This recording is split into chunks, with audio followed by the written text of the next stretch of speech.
Welcome to the program, everyone. My name is Brian Craig. You are listening to the Steve Kane Radio Show, Florida's longest-running radio show on the radio since 1977, celebrating 49 years on the radio. Okay, there is so much news to cover, guys. I mean, a ton. And it's almost all incredibly good news, including some hot mic moments that I picked up from the incredible historic summit at the White House today, where President Trump held court with all of these European leaders. It was absolutely amazing. I'll play for you, coming up in just a bit, the hot mic moments. But there was a story. In fact, it was one of the first stories I saw this morning.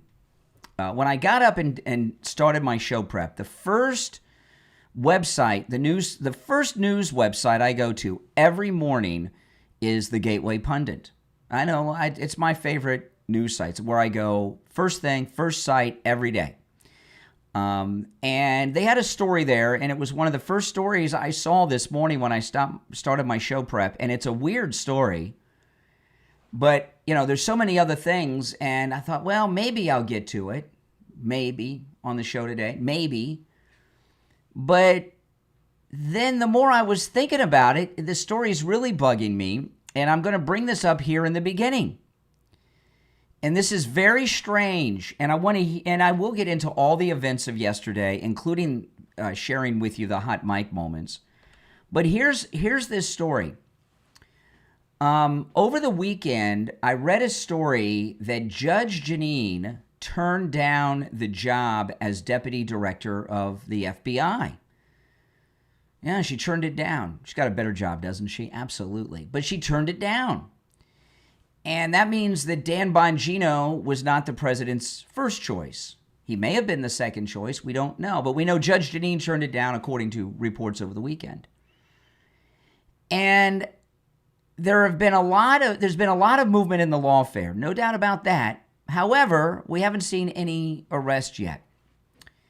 And here's the story that I saw. The story I saw this morning was not Judge Jogn turning down the FBI deputy directorship.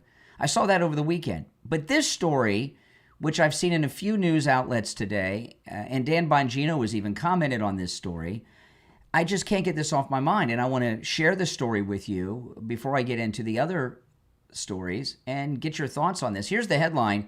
Missouri Attorney General Andrew Bailey appointed as co-deputy director of the FBI. Here's the Gateway Pundit. Pam Bondi and Kash Patel tapped Missouri Attorney General Andrew Bailey to serve as co-deputy director of the FBI. It was announced by the FBI, and Dan Bongino shared the tweet about it and said, "Welcome," with 3 American flag emojis. And when I saw this, I thought, that sounds weird. Now, before Dan Bongino, I have not followed any deputy directors of the FBI and how that works. Nobody does. We follow the directors, but before Bongino, did any of you follow who the deputy directors were and all of this and how many? And I looked this up online. It was just a quick Google search. It took, all of 3 seconds, so I've not done a deep amount of research on this. But I looked up online, does the FBI have co-deputy directors? And what I found online in my 3 seconds of searching, and it took 3 seconds because that's how long it took me to type it out with my thumbs, and the answer is no, that the FBI typically has one deputy director of the FBI. So this co-deputy director is a strange thing. So what's going on here? Is Dan Bongino not capable? Has one of the things I talked about with the inaction a couple of months back is he a poser? Has he hyped up, puffed up his resume, and he's not the super cop that he's presented on his podcast over the years? I would expect him. I expected him to be like Tom Homan. I knew Kash Patel was the director. He'd be busy in Washington and all of that. But when Dan Bongino's name was first dropped as being tapped to be the deputy director by the president, I thought, well, he's going to be like a Tom Homan guy. And we've seen some very embarrassing displays of Dan Bongino. on the news, and Fox News is reporting this. This is Fox News, Attorney General Pam Bondi and FBI Director Kash Patel are bringing on Missouri Attorney General Andrew Bailey as an additional deputy director of the Bureau, Fox News Digital has learned.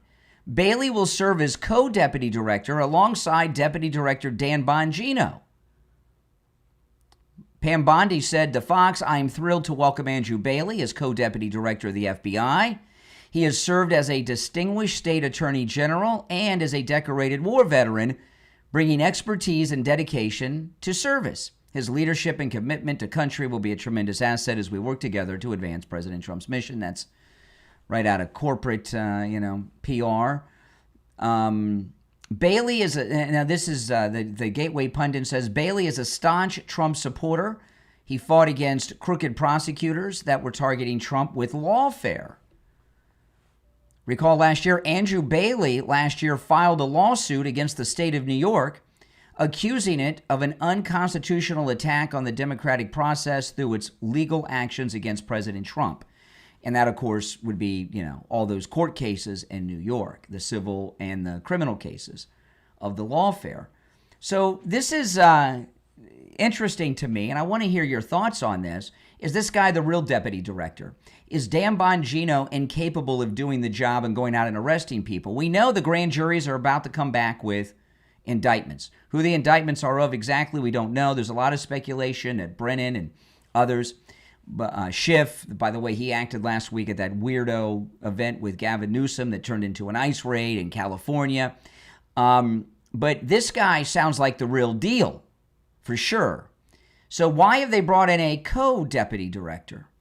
Is Dan Bongino a figurehead now? What do you guys think? Our number is toll-free 1-888-465-2631. Now, with all that being said, I am going to go over all the events of yesterday, including, I'm going to share with you in a little bit, the hot mic moments from the White House yesterday, which were very good, and we've got so much news to cover.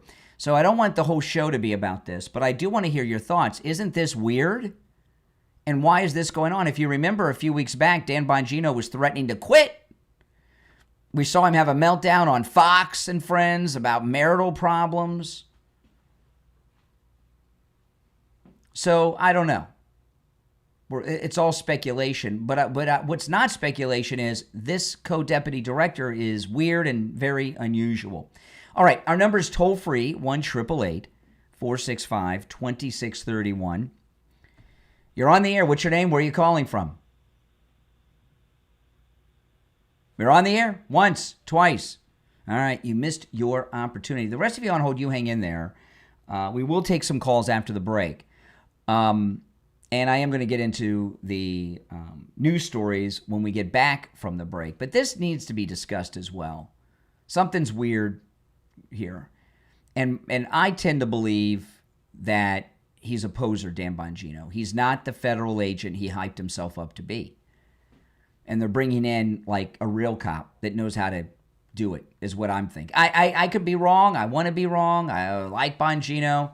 But I want to see some arrest, and we've not seen any arrest. I want somebody to go out there and put handcuffs on these lunatics like Comey and all the rest, don't you?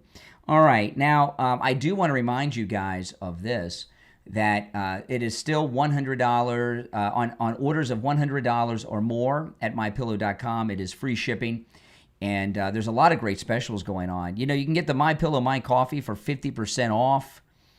The MyPillow My Cross, the cross that Mike Lindell himself wears, you can get that for 50% off. And there's incredible deals, including the towels that are back in stock.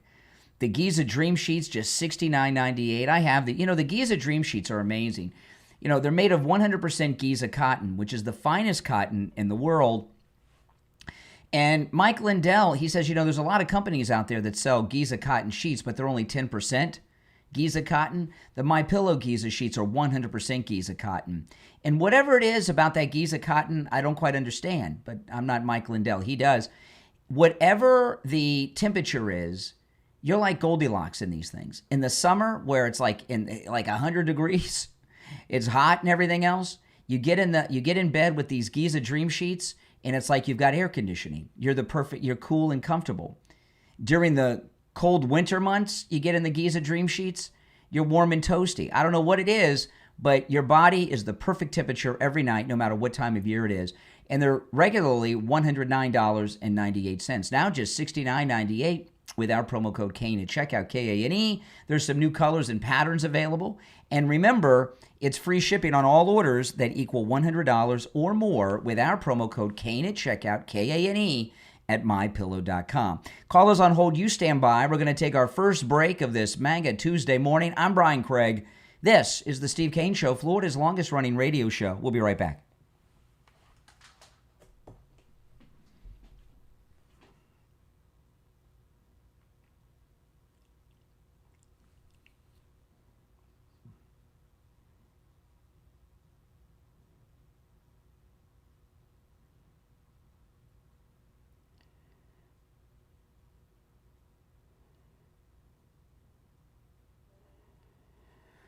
Absolutely, guys. Yeah, something is off with that. There's no doubt about it.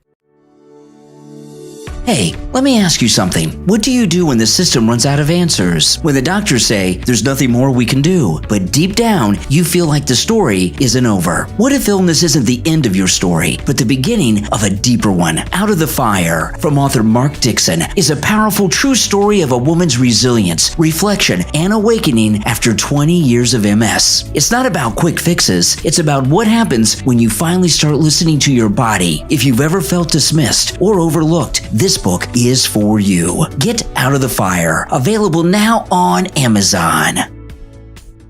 You're on the air. What's your name? Where are you calling from? Good morning, Brian. It's Frank from West Palm. How you doing there? All right, Brian, Frank. you were absolutely correct. LaPorta Roofing was amazingly phenomenal. They just completed my roof last week, and LaPorta Roofing was superb in all ways imaginable when installing the new roof on my residence. Tom LaPorta meticulously spearheaded the entire project from inception through to the finalization of the assignment. Tom handled all the paperwork involving city permits, inspectors, and my community HOA. He was always available, ensuring me that he had my back in all phases of the project. Additionally, Tom, Scott, and Dan, and the entire crew were very well organized with the plan, consistent with all policies and procedures, and craftsmanship was exemplary in all stages of the design execution.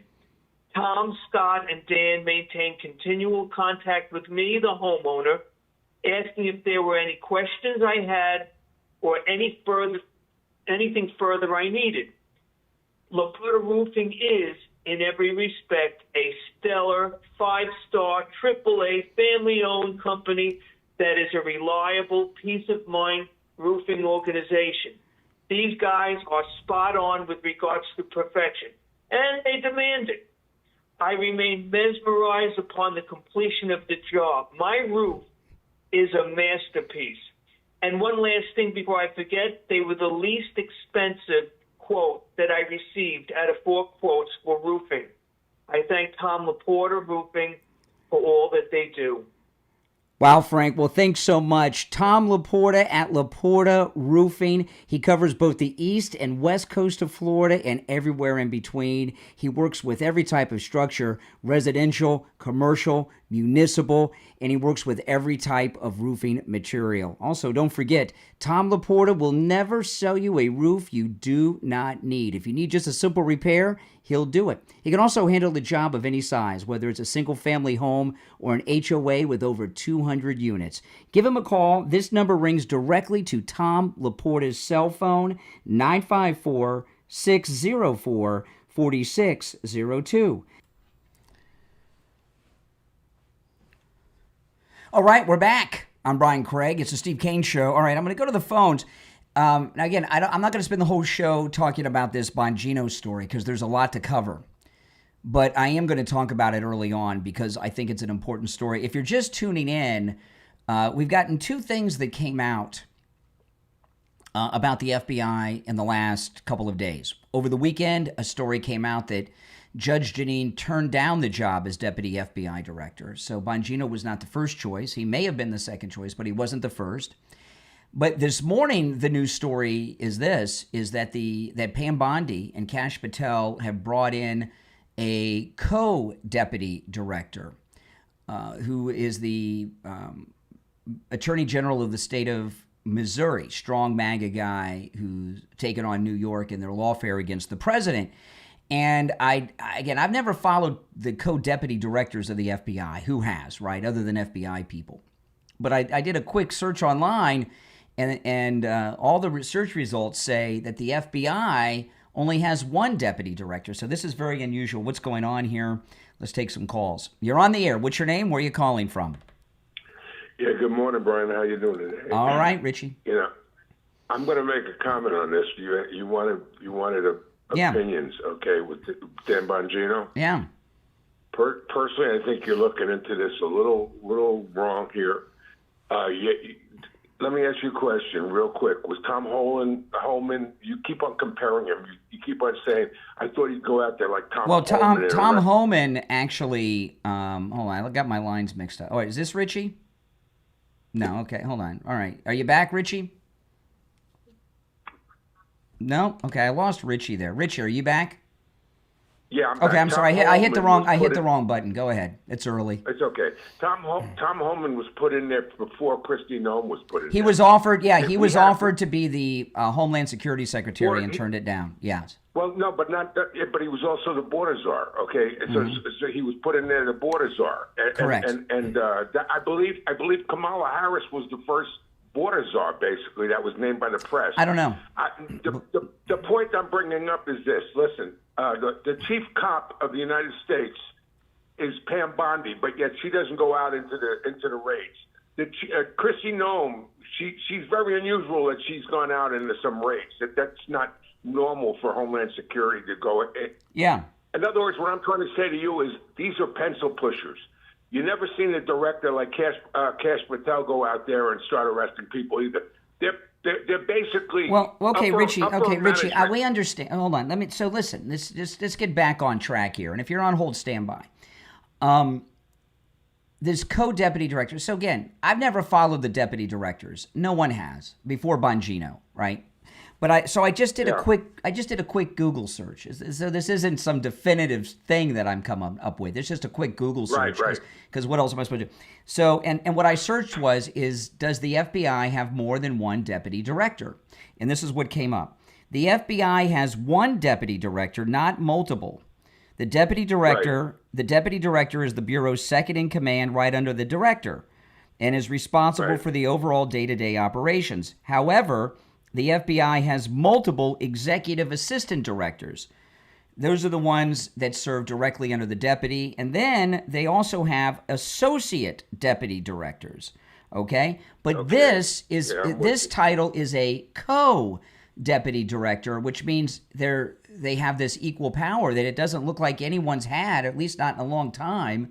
It's unusual, Richie. So what? I mean, so what's up with that? Okay, it's unusual, but this administration's unusual. How many times have you seen the FBI going into all these investigations in such a short period of time at one time? I mean, they might all be overwhelmed. No, what I've seen Trump do is give people multiple jobs, like the Treasury is it the Treasury Secretary also the IRS administrator now, and then Marco Rubio. Marco Rubio was heading up USAID, and then there was another thing he was heading up. I forgot offhand. But this is different. This to me is taking responsibility away from Pam Bongino. I don't know about that because here we go. I mean, President Trump. There are political favors out there. I don't have to tell you that. Maybe they've wanted to put this guy in for a long time, and they create a position. President Trump is like that. He creates positions. Or Bongino has padded his resume and experience a little bit. Oh, I doubt that, man. I mean, to me, he's the most trusted guy. Go and look up his bio, and look up how many arrests he's made as a federal agent. He worked on. But he's not in the field to arrest people. He's not out there like. The borders are like the. There's a difference. No, hold on a second. the border czar, like the drug czar and all that stuff, they're just office kind of people, right? Press conference kind of people. Tom Homan there's been all kinds of czars. Obama had like 10 czars. I remember very well. He had like 10. Okay. But Tom Homan is the first one out in the field doing it. Because he wanted to. And he knows how. And it's obvious. It's worked. Yeah, it's obvious as hell. He's got everyone afraid of him. I mean, not for nothing. All right. But I don't think there's anything in this. No, this is weird. This is weird. All right, appreciate the call, Richie. All right, take care. You're on the air. What's your name? Where are you calling from? You're on the air. Once, twice. All right, you missed your chance. You're on the air. What's your name? Where are you calling from? You're on. I'm from Fort Lauderdale. Hey, Fort Lauderdale. What's up? So I hear you talking about my man Bongino, calling him incapable. You know, I don't believe for 1 minute he would pad his resume. He has addressed the Congress after Trump got Did you hear the story that I'm talking about? I heard you. Okay, yes. So forgetting about your personal I like Bongino. Okay, I have no gripes with Bongino, but having a co-deputy director is unusual. They don't have co-deputy. This is a new position that Pam Bondi has created for this guy. What's that about? Why do that?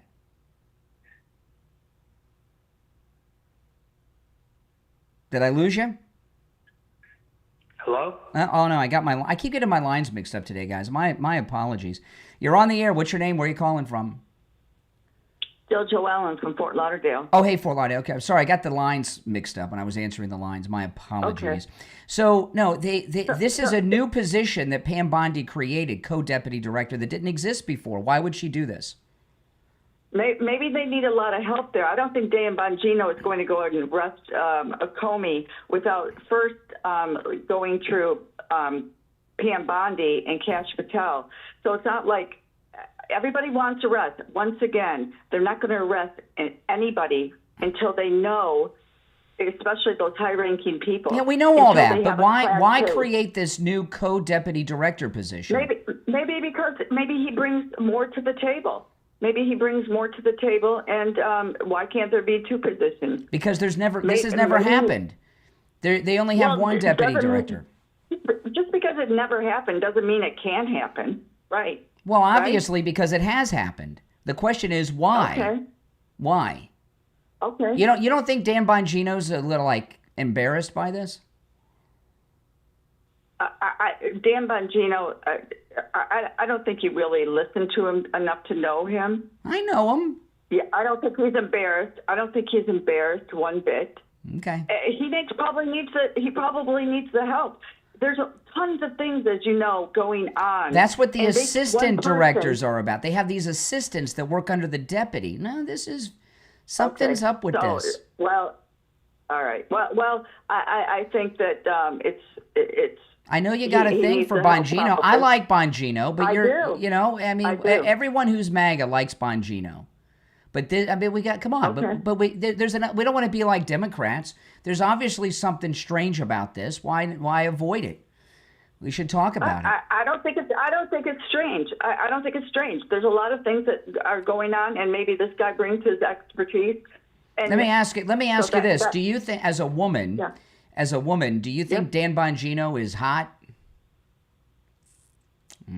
He's not my type. He's not my type. And again, you want to bring in that kind of well, rhetoric, no, you got a thing for Bongino. That's all I can tell. You know why? Because he's smart, and I listen to him, and I like the way he comes I like across. him too. I don't care what he looks like.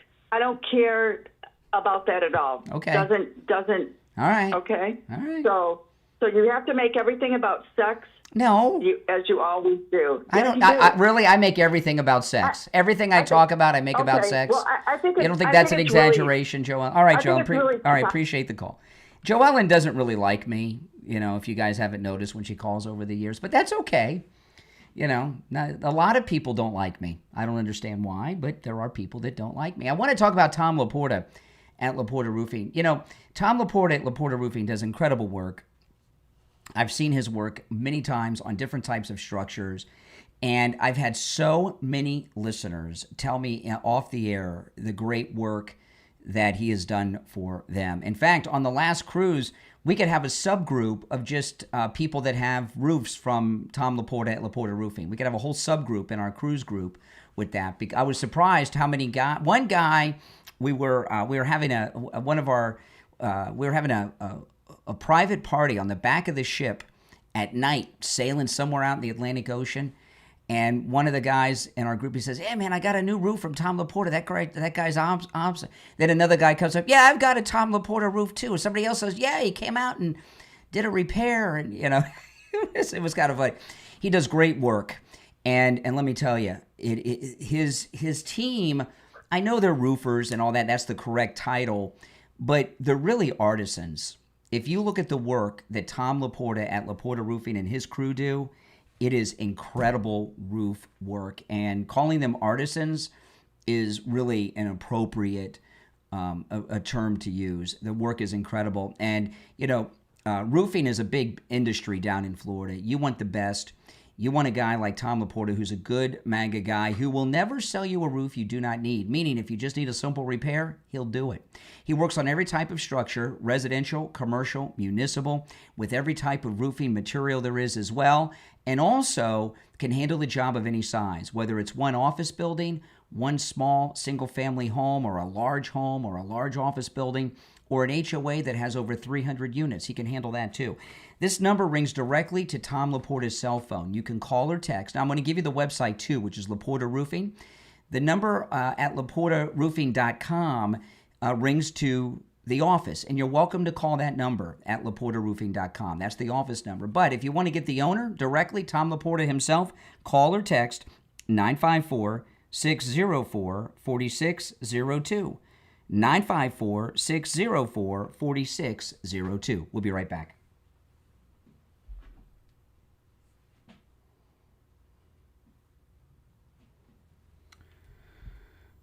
All right, if you're on hold, stand by. We will go to the phones shortly.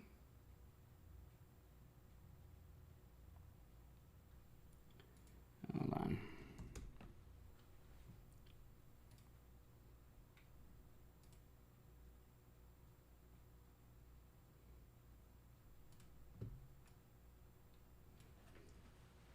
Where is I need my laptop.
All right. If you're on hold, stand by. We're going to go to the phones when we get back.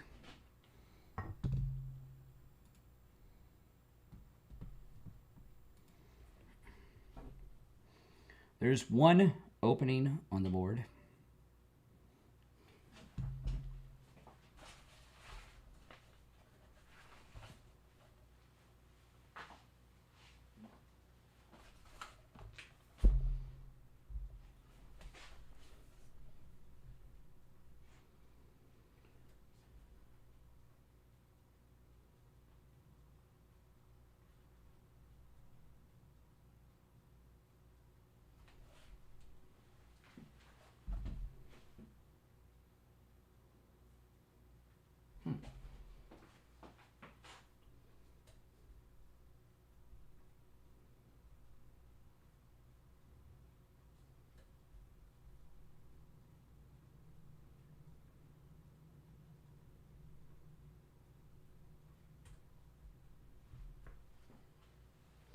All right, less than 30 seconds. We'll be back.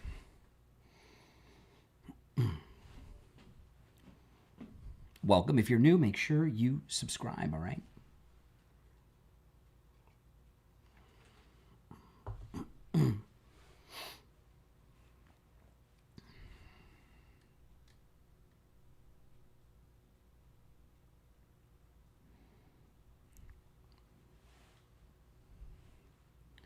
We're back. I'm Brian. It's the Steve Kane Show, Florida's longest running radio show. 35 minutes after the hour, there's one opening on the board at 1-888-465-2631. You're on the air. What's your name? Where are you calling from? This is Vicki. I'm calling from Oklahoma. Hey, Vicki. Speaking of Dan, you could be right, but then again, I'm thinking Andrew Bailey has had some run-ins with these people before, and he's an attorney. I think maybe they're going to move him around to do some. No, now you talk about speculation. We know this. We know two things. One, well, we know several things. Right? Dan Bongino was not President Trump's first pick. Judge Jeanine was. Two, right. Bongino was threatening to quit a few weeks back, if you remember, and he was doing it. He was almost like very threatening towards the administration about it. He was like giving them an ultimatum. The president talked to him and he didn't. Three, he's had this is a new position that never existed before, co-deputy director. So something's up. Trump has been doing some really slick stuff too. So I guess it's a wait and see. But if he's looking at losing his wife, he would quit before he would lose his wife. The wife problems, I believe, is financial. I saw him.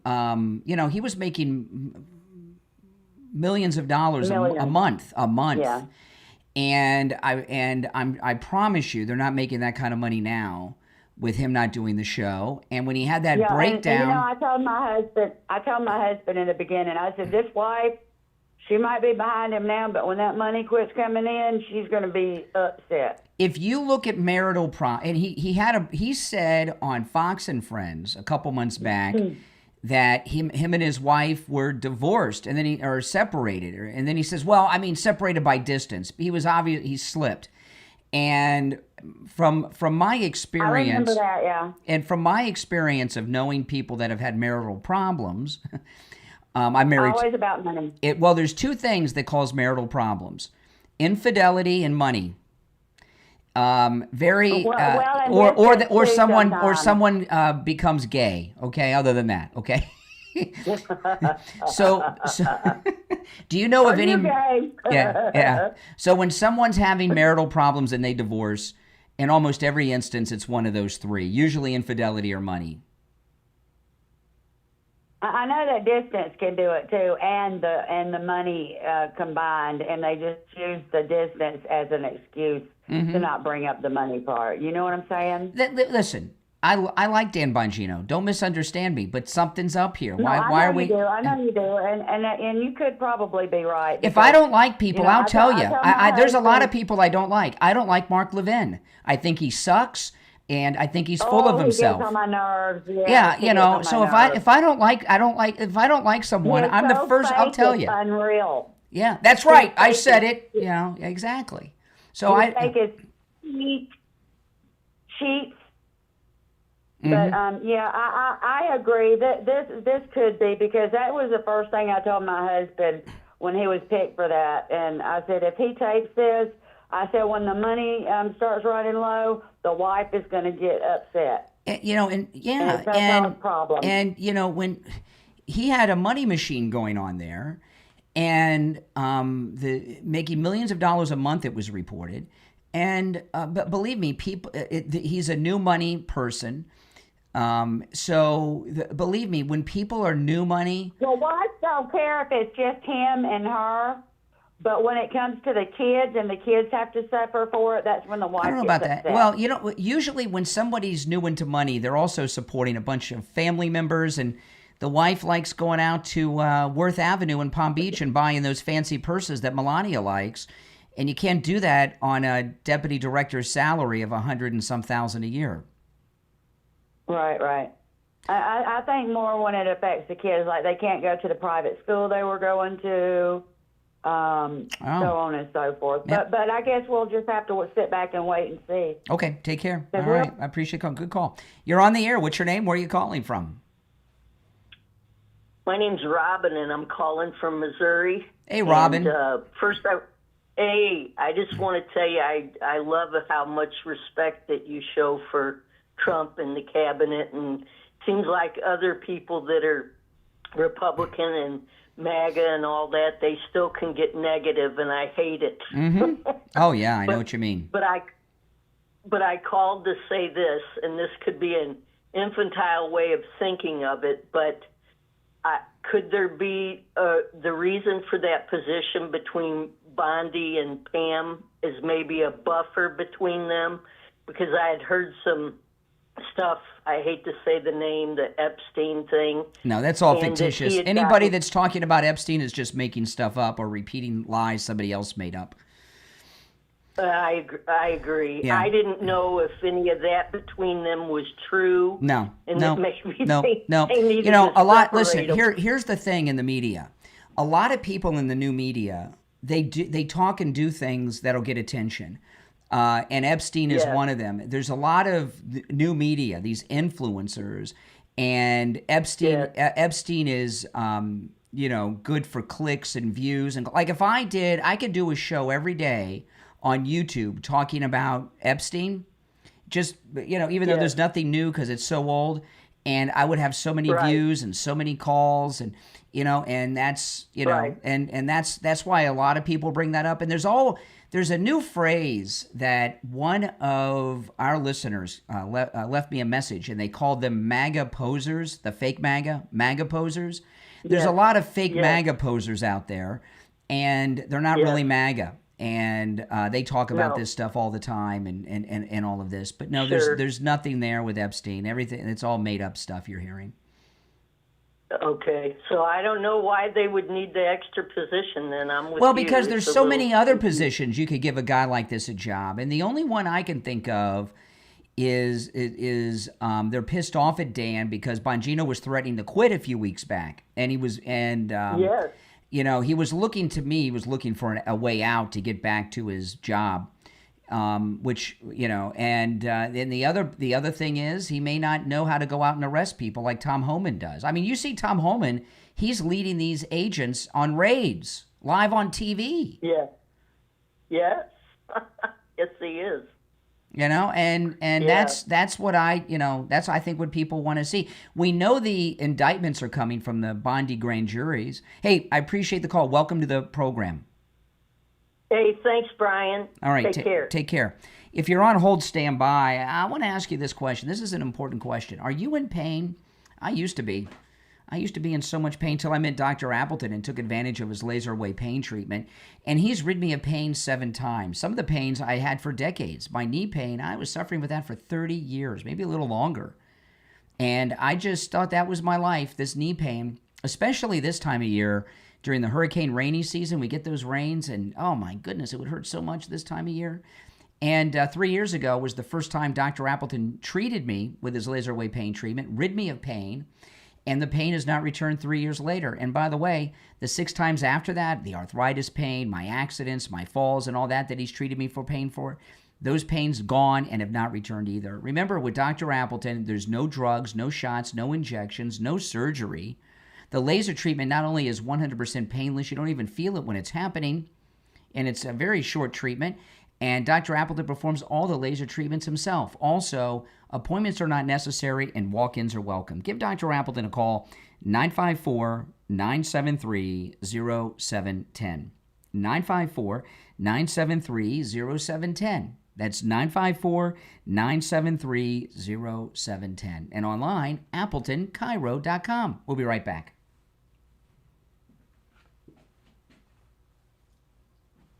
If you're on hold, stand by, guys. If you are 65 years of age or older and are a Medicare recipient, you want to call Chapter. Do you know millions of seniors are missing out on benefits that they're entitled to from their Medicare policy because they just don't know about them? Call Chapter. Chapter can help you with your Medicare no matter which one of the 50 states you are in. When you call the number, it's on the screen right now. It's also in the description of the video, and I'm going to give you the number in a moment. You're going to get a real person on the line, and they will be able to answer all your questions no matter what state you're located in, and they'll give you answers right quick. The average Chapter client saves over $1,100 a year. That's amazing. So call Chapter no matter what state you're in. Make sure you're getting all the benefits you're entitled to. Make sure you're not spending too much money, and they'll take care of you. And by the way, if you're on the right plan, they'll tell you that too. Now, open enrollment will be here before you know it. Give them a call so that when open enrollment comes up, you'll skip the line and not have to wait, because open enrollment becomes a very busy time in Medicare. So call now, do a little pre-open enrollment contact as well. 805-754-3033. 805-754-3033. That's 805-754-3033. All right, give them a call. And we'll be back shortly. Let's see. Okay. In about 90 seconds. If you're on hold, stand by.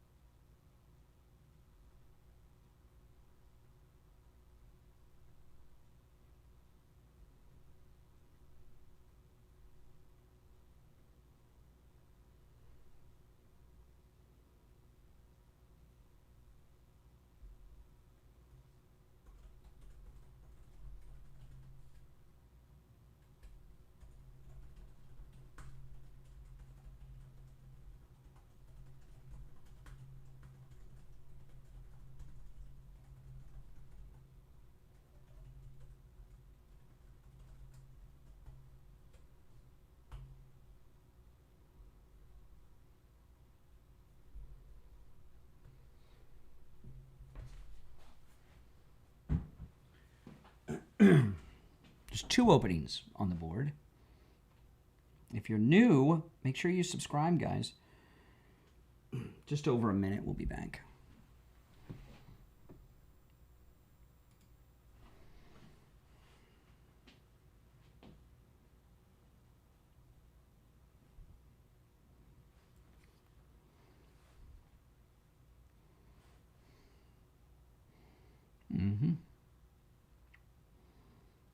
Yeah, just about a minute. 1 opening on the board. The number is pinned in the live chat if you'd like to call in.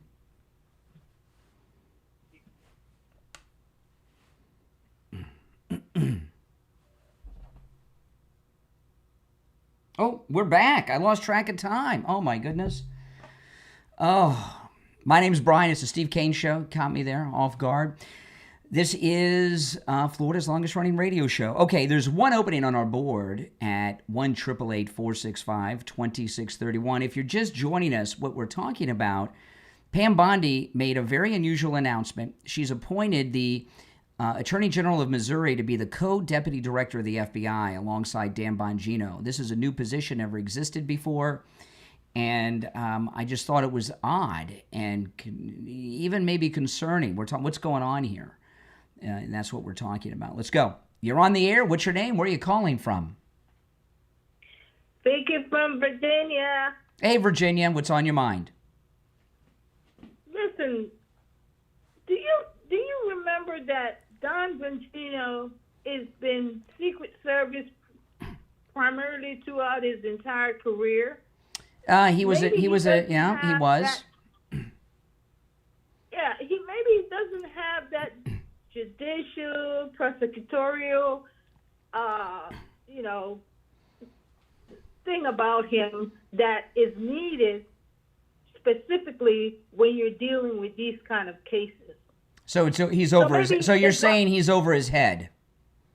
Sort of, yeah. Okay. Yeah. Yeah. I think he is. And if you notice that a lot of the folks that President Trump has put in his cabinets and his folks that he have with him, a lot of them have judicial experience. Well, yeah, I think you're right. The Secret Service, and by the way, he was in the Secret Service during the Obama era, and what we saw in Butler, there's a lot. They're not the elite we thought they were, at least not. They're a lot of incompetence going on. I tend to lean towards he's over his head and doesn't really know how to do the job. Yeah, that's that, and I've thought that for a while. Yeah, I mean, he was just Secret Service. And he got offered the position by the president. He could have turned it down like Judge Jeanine did, but he didn't. Well, I think he has heart, and he wanted things to be done. And I mean, like he said in his text that he has things that I've seen that I probably would never, Sure. Scary stuff. Would never go away. Yeah. Yeah. So he hit a wall. And he just can't function somehow. So brought somebody in to give him assistance in that other side. Well, give him assistance or take over the job, because this guy Andrew Bailey, he's taken on the state of New York over their lawfare. So I don't think this is a co-deputy directorship. I think this guy's being brought in to do the job that Bongino's not doing for whatever reason. That's what I think. Maybe they're transitioning, and maybe he's trying to get him up to speed as to what they're looking at or what they're doing. Mm-hmm. And after the transition, then we just go away in the sunset somewhere. Mm-hmm. Yep. All right. Appreciate the call. All right. Take care. All right. That was Virginia. You're on the air. What's your name? Where are you calling from? Yeah, my name's Chet Goldrock. I'm from liberal Seattle. Oh. Fortunately. Yes. What's up, Seattle? I got to ask you, though, man. I mean, here we go. Are you Republican? Yes. But your hat, it says Trump 2028. Correct. Why? Well, I want President Trump to run in 2028 and 2032 and 2036 and 2040. I want Trump to be president for life. So you're not trolling. You're just like an authoritarian? No. I believe that President Trump, what he is doing is so important that we need him for at least one more term to get this country back on track. I believe, like screwing up the stock market and spiking inflation? Stock market, you obviously aren't in the market. Anyone that's in the market, their portfolios are up. So by this point, I've been in the market since '96. By this point in Biden's term, I would say that it was up over 5,000. I don't know. I know what's going on now, and if you're not going to make an argument that the economy was doing well with Biden. It wasn't. No, but you know what? I felt everyone I know is doing very well with their investments right now. Not as well as Pelosi, who has insider trading and all that going on, but everyone I know is very happy with the way the markets are going. Well, why do you not? But why do you not like? But tell me. Listen. Why do you not like Trump? What's the real reason you don't like Trump in Seattle, Washington? Oh, I mean, he's not a real Republican. Just really, I'm a big. You're a real Republican, but he's not. Eisenhower. What makes him not a real Republican? What makes him not a real Republican? Well, when we had proper Republican presidents, people would, your average voter, when you would be debating someone, if I debate like a liberal Democrat, like, I'm a supply side economist. What are you, high? You're just babbling on. Listen. Listen. I understand. I'm in Florida. Me? You sound high. You're making no sense. I am high, but I'm also. Oh, you are high. See, wait, am I good or am I good? I said you sound high. You said, excuse me. I said you sound high, and you said you are high. I'm a cannabis. Yeah, okay, attorney, so you're dude. smoking weed. I knew. Yeah, because what you're saying, you sound like you're stoned. You're saying nonsense. See, guys, I'm very good, aren't I? I picked up on that. But I don't sound like I'm in love with dictators, though. No, like, you don't know better? that you sound high because you're high. Hey, listen, I got to run, but don't do drugs. Remember Nancy Reagan? You say you're a real Republican. Nancy Reagan said, just say no. Just say no to drugs, real Republican. Oh, my goodness. Oh, boy. He'll probably call back a few times. After he eats, he's probably starving because he's high on weed. Oh, let's go. You're on the air. What's your name? Where are you calling from? Hey, how's it going, man? Hey, it's Ben from Las Vegas. How's it going? All right, Las Vegas. Hello? Yeah, what's up, Las Vegas? Hey, how's it going, man? Hey, I'm just looking at your live stream, and I'm trying to figure out what your hat says. I think it says Trump 2028. Correct. Yeah, you can read. Yes. Yeah, hey, I'm just curious. Like, last I checked, the United States, we only allowed presidents to run for 2 terms. Yeah. So I'm just trying to figure out what variety of American are you? I'm a MAGA American. Well, yeah, that means retarded American. But Retarded? I'm trying to figure out, like, what constitutional amendment you don't like. Well, the Constitution has been amended 27 times. One of those amendments, right? One of those amendments in the 50s limited term limits to 2 terms for president. I believe that it should be amended to allow. The 12th Amendment that also dictates that a vice president can only be eligible so long as they are eligible to be the president. Oh my goodness! So did the last caller pass the bong to you in Vegas? Because I believe that the Constitution should be amended to allow President Trump to have another term, or anybody else, like Clinton and Obama could run again if they wanted. So what separates you from, like, the Brits prior to July 4th, 1776? Well, there was no Constitution until 1787. Right. So you're in favor, then, of King George? No. Of a monarchy? No. I'm in favor of having elections and having people vote for President Trump again. In the confines of what? I am in favor of amending the Constitution to allow presidents to run unlimited times, as many times as they can get elected. So a monarchy? No, there would be elections. I'm not doing away with elections. I don't want to do away with elections. I just support Trump being... Does North Korea have elections? No. They don't have elections. If they do, they're fake. Well, you have a Google browser right behind you. Type that in. No. Why? So Kim Jong-un, because you want me to. So Kim Jong-un, this is interesting. So Kim Jong-un, the supreme leader of North Korea, right, whose dad and granddad were the supreme leaders, he runs for election how often? And who are his opponents? Yeah, exactly. That's what you're petitioning for. No, I'm pitching for President Trump to be able to run for election again in 2028. Against who? Whoever you guys want to put up. Right. Whose dad and granddad were the supreme leaders. Oh. So you're in favor then of fair and honest elections? Yeah. Are you drunk? You're in Vegas. Are you drunk? Are you hungover from the night before? Not yet. Oh, you wish I would. You sound drunk, intoxicated, high, like the last caller. You don't sound sober. No, I'm not storming the Capitol. I'm not retarded. Hey, who pays a tariff? Other countries. Companies in other countries. Who, though? Okay, so you if you go look, no, there has not. In fact, the prices have not gone up in the United States. Prices have gone down. Oh, they haven't? No, they've been going down. Listen, I got to run. Oh, really? I got to run. It's time for a break. But thanks for the call. Oh. All right. It's time for a commercial break. I take commercial breaks here.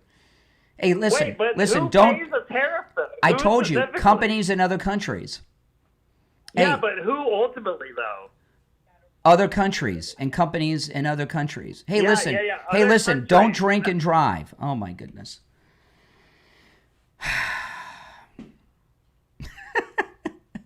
Drunks, stoners, we're doing great.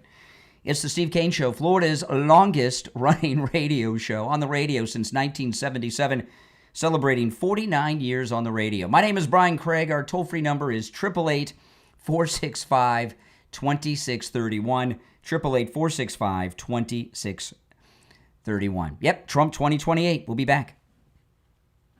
Oh, my goodness.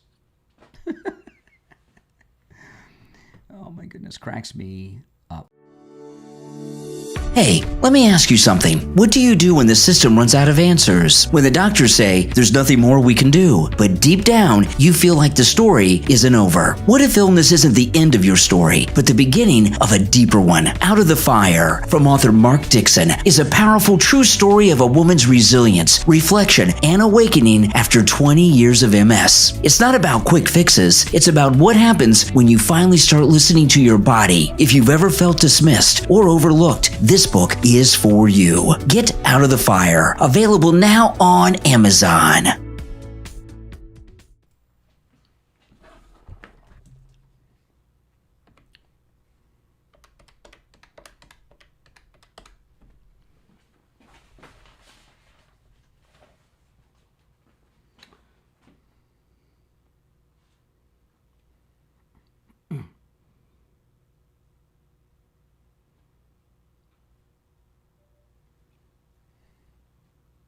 Hey, Barry, I'll put you on hold. Stand by.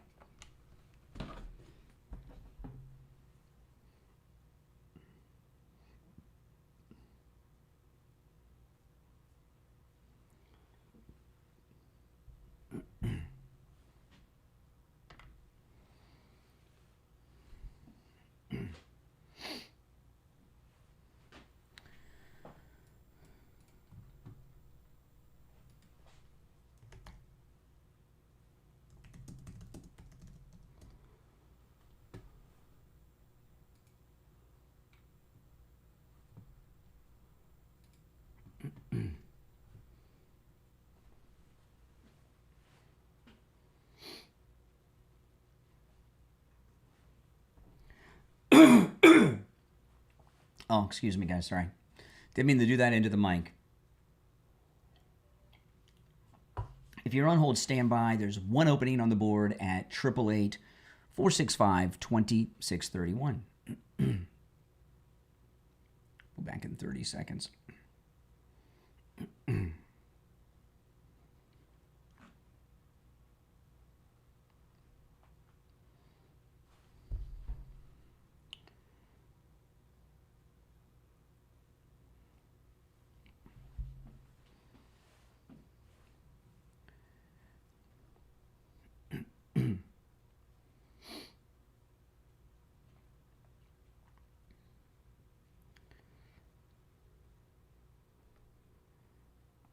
All right, hour number 2 has begun. I'm Brian. You're listening to The Steve Kane Show, Florida's longest running radio show. It's time to check in with our estate planning lawyer, Attorney Barry Siegel from the Siegel Law Group. Attorney Barry Siegel, good morning. Hey, good morning. How you doing, Brian? Good. We don't usually speak this early, so it's good to hear from you early. What do you have for us today, Barry? Yeah, and thank you for getting me on early. So this morning I wanted to talk about, people talk about fears, and, one of the ones you always hear that the biggest fear that people have is public speaking. That's a big one. And Yep. I'm sure there's a lot of other ones, jumping out of planes and so on. But there's another one that people have, and it is running out of money during their lifetime. Yep. Being broke, being in a position where they might feel like a burden on the family, having to ask friends and family for money not being able to leave anything to their loved ones. These are all things that can happen to any of us if we don't plan properly. And the threat to us, to the situation where we could become broke, is the cost of care. And if, God forbid, any of us need care, home care, assisted living, nursing home, whether it's for you or your spouse, that could cause you to go broke, or at the very least change the lifestyle that you're going to live the rest of your life. Yep. And there's a way to prevent that, and it's by doing planning, making sure that you have a long-term care plan, whether it's having long-term care insurance, which a good insurance agent can help you with, or if you don't have long-term care insurance, can't get it, can't afford it, whatever it is, then the other option is what we do. We help people qualify for Medicaid. And the thing is, of course, a lot of people jump to the conclusion that they have too much to qualify, too much income, too much in assets. And that really, for most people, is not the case. Most people can qualify. People would be surprised. Yep. And that's why it's a good idea to either come in for a free long-term care evaluation so we could see where you are and what you need to do, or come to one of our upcoming Medicaid seminars, and you could learn a lot there as well. Yeah. And that way you and your family are protected. Yeah, and I'll tell you another thing. Other than just the finances and taking care of yourself financially and your family, when it comes to, that long-term care at home or in a facility, a lot of times if you have your spouse or your kids or even grandkids take over that role as caretaker, people don't really want to do that. There's a little loss of dignity sometimes, sadly, with people, because there's private things that have to be taken care of, and you'd rather have somebody come into your home and do it other than your children, grandchildren, or your spouse. Give attorney Barry Siegel a call. All right, his number is toll free 855-FLA-3782. 855-FLA-3782, and online, SiegelLawGroup.com. All right, Attorney Barry Siegel, we'll talk soon. All right, Brian. Thank you so much. All right, take care. I'm going to go back to the phones and without doing any recapping, and there's a lot of other things I haven't even touched on yet. Let's go.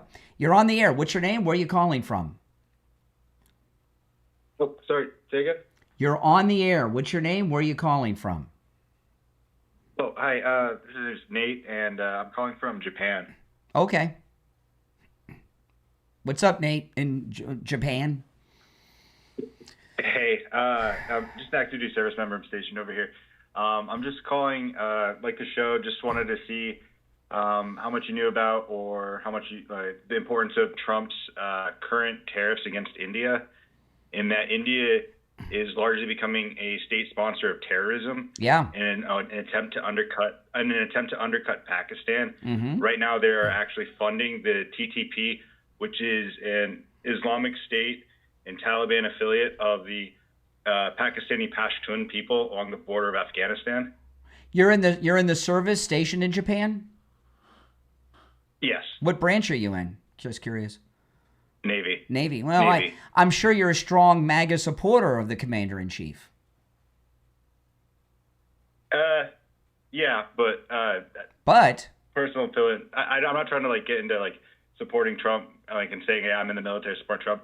I'm just saying what's important is what Trump is doing in terms of economic policy and pressuring India. Yeah. Because India right now is literally becoming a state sponsor of terrorism. Yeah, that's true. I mean, he's really cracked down on India. In fact, he's cut them off from doing business with Russia.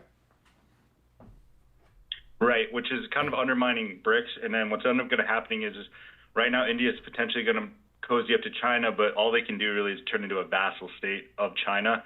They have no actual. I don't know. The president seems to have a pretty good relationship with their leader, and the vice president has a special relationship since he's married to an Indian American woman. So they got a lot of respect for the Trump administration in India and the Indian government. So I don't worry too much about India. Well, I mean, I disagree. I mean, you have Modi tweeting out to Putin, trying to undermine Trump's peace. Yeah. Well, he's not going to be Modi successful. tweeting out- He's not going to be successful because India needs us. Hey, listen, appreciate the call from Japan, but that has nothing to do with what we're talking about today. I'm not really interested in the Prime Minister of India's tweets. You're on the air. What's your name? Where are you calling from? This is Seth from Wilson, North Dakota. Why are you singing? Why can't you just talk normally? Because I have a stutter, and when I get nervous, I sing. Makes it easier. Oh, really? You're like, come on. Come on. It's true. All right, take care. You're on the air. What's your name? Where are you calling from? Good morning. This is Bill from Sanford. Hey, Bill, what's up? Well, your thumbnail shows Russia, which was history being made yesterday. You're talking about Bongino. If I'm not mistaken, he was in the Oval Office yesterday, sitting across the Vice President and Secretary of State. Well, that's good. Well, yeah, that's good. I don't see why you would then start getting into his personal life and his ability to do how his long job. How long have you been listening to the show today? Since this morning. Since I started. Okay, so let me recap what we're talking about for people that are just tuning in, okay? There's a very strange story. The Attorney General of Missouri, Andrew Bailey, who's taken on the state of New York in their lawfare against President Trump, has been appointed by Pam Bondi to be the co-deputy director of the FBI. This is a new position that did not exist before. They don't have co-deputy directors, and something is off about it. It's weird. So I'm bringing it up. Yeah. So why is this happening? Well, you don't know.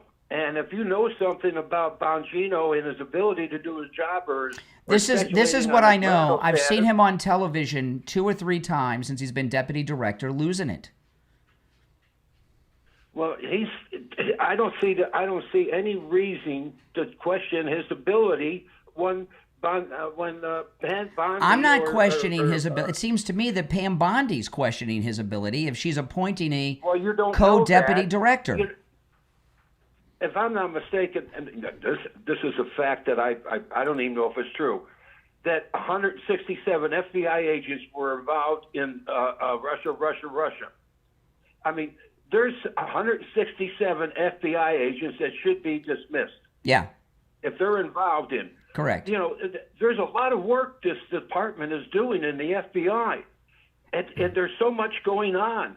We've been calling for all these investigations. Okay. So you think they're doing so much they need 2 deputy directors?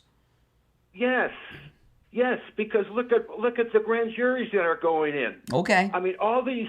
I hope you're right. The FBI does the investigation and the arrest. I hope you're right. And I think it's just beefing up the FBI to get their job done. There's other jobs that you can give somebody like this. This is a weird thing. You can give them anybody can listen. You can give anybody a title. Okay? Titles mean nothing. I don't to some people titles mean everything. So they could have given this guy any job title, and he could do whatever they needed him to do, but this is a little different.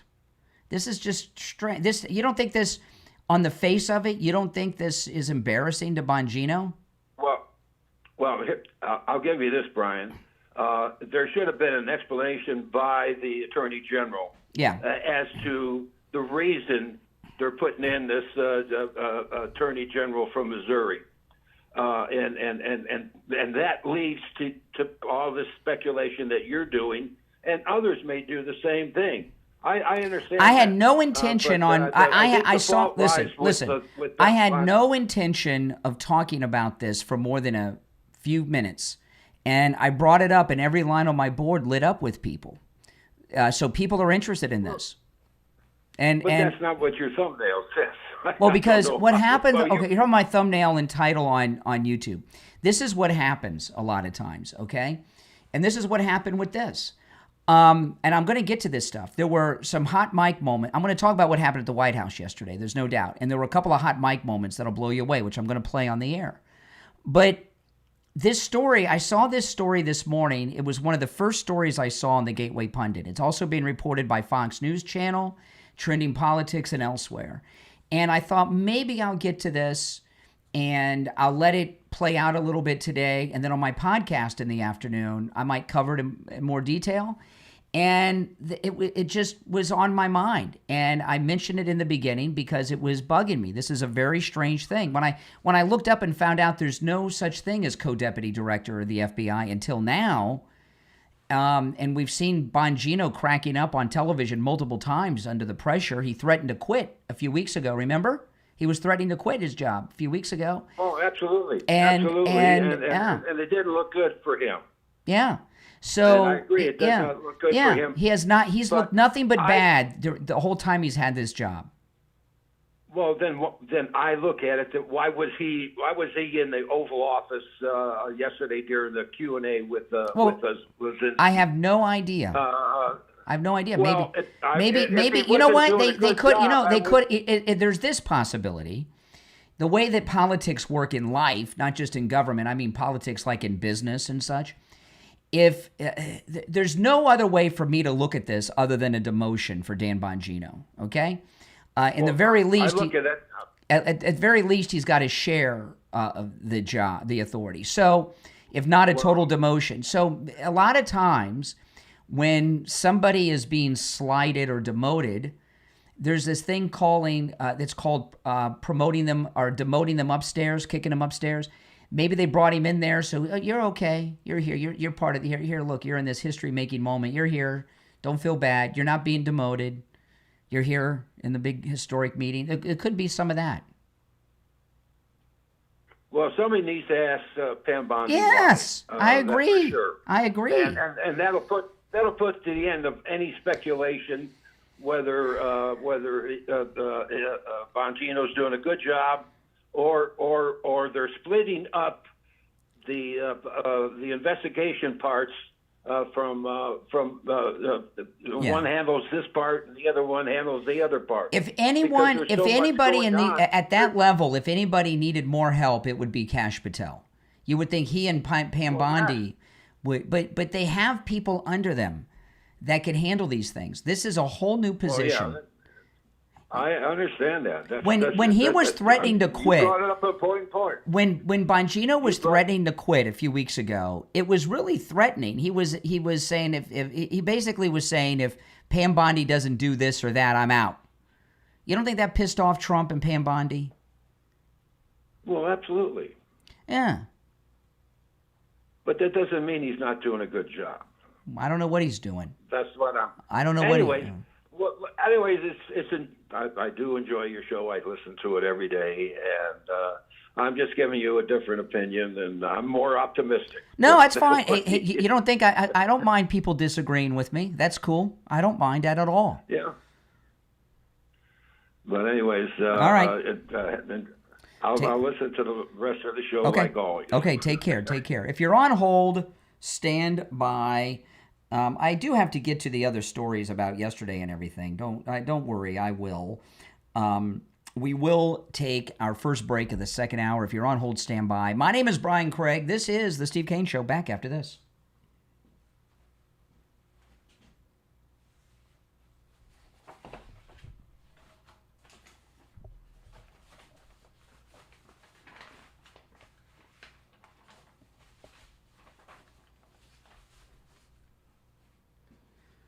All right, guys.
This is so, yes.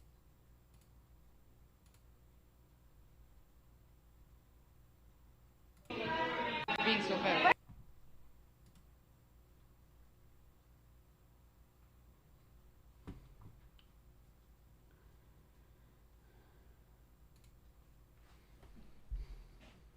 Okay, we'll be back in just over a minute, guys. If you're on hold, stand by. I'm going to get into some of the other stories, though.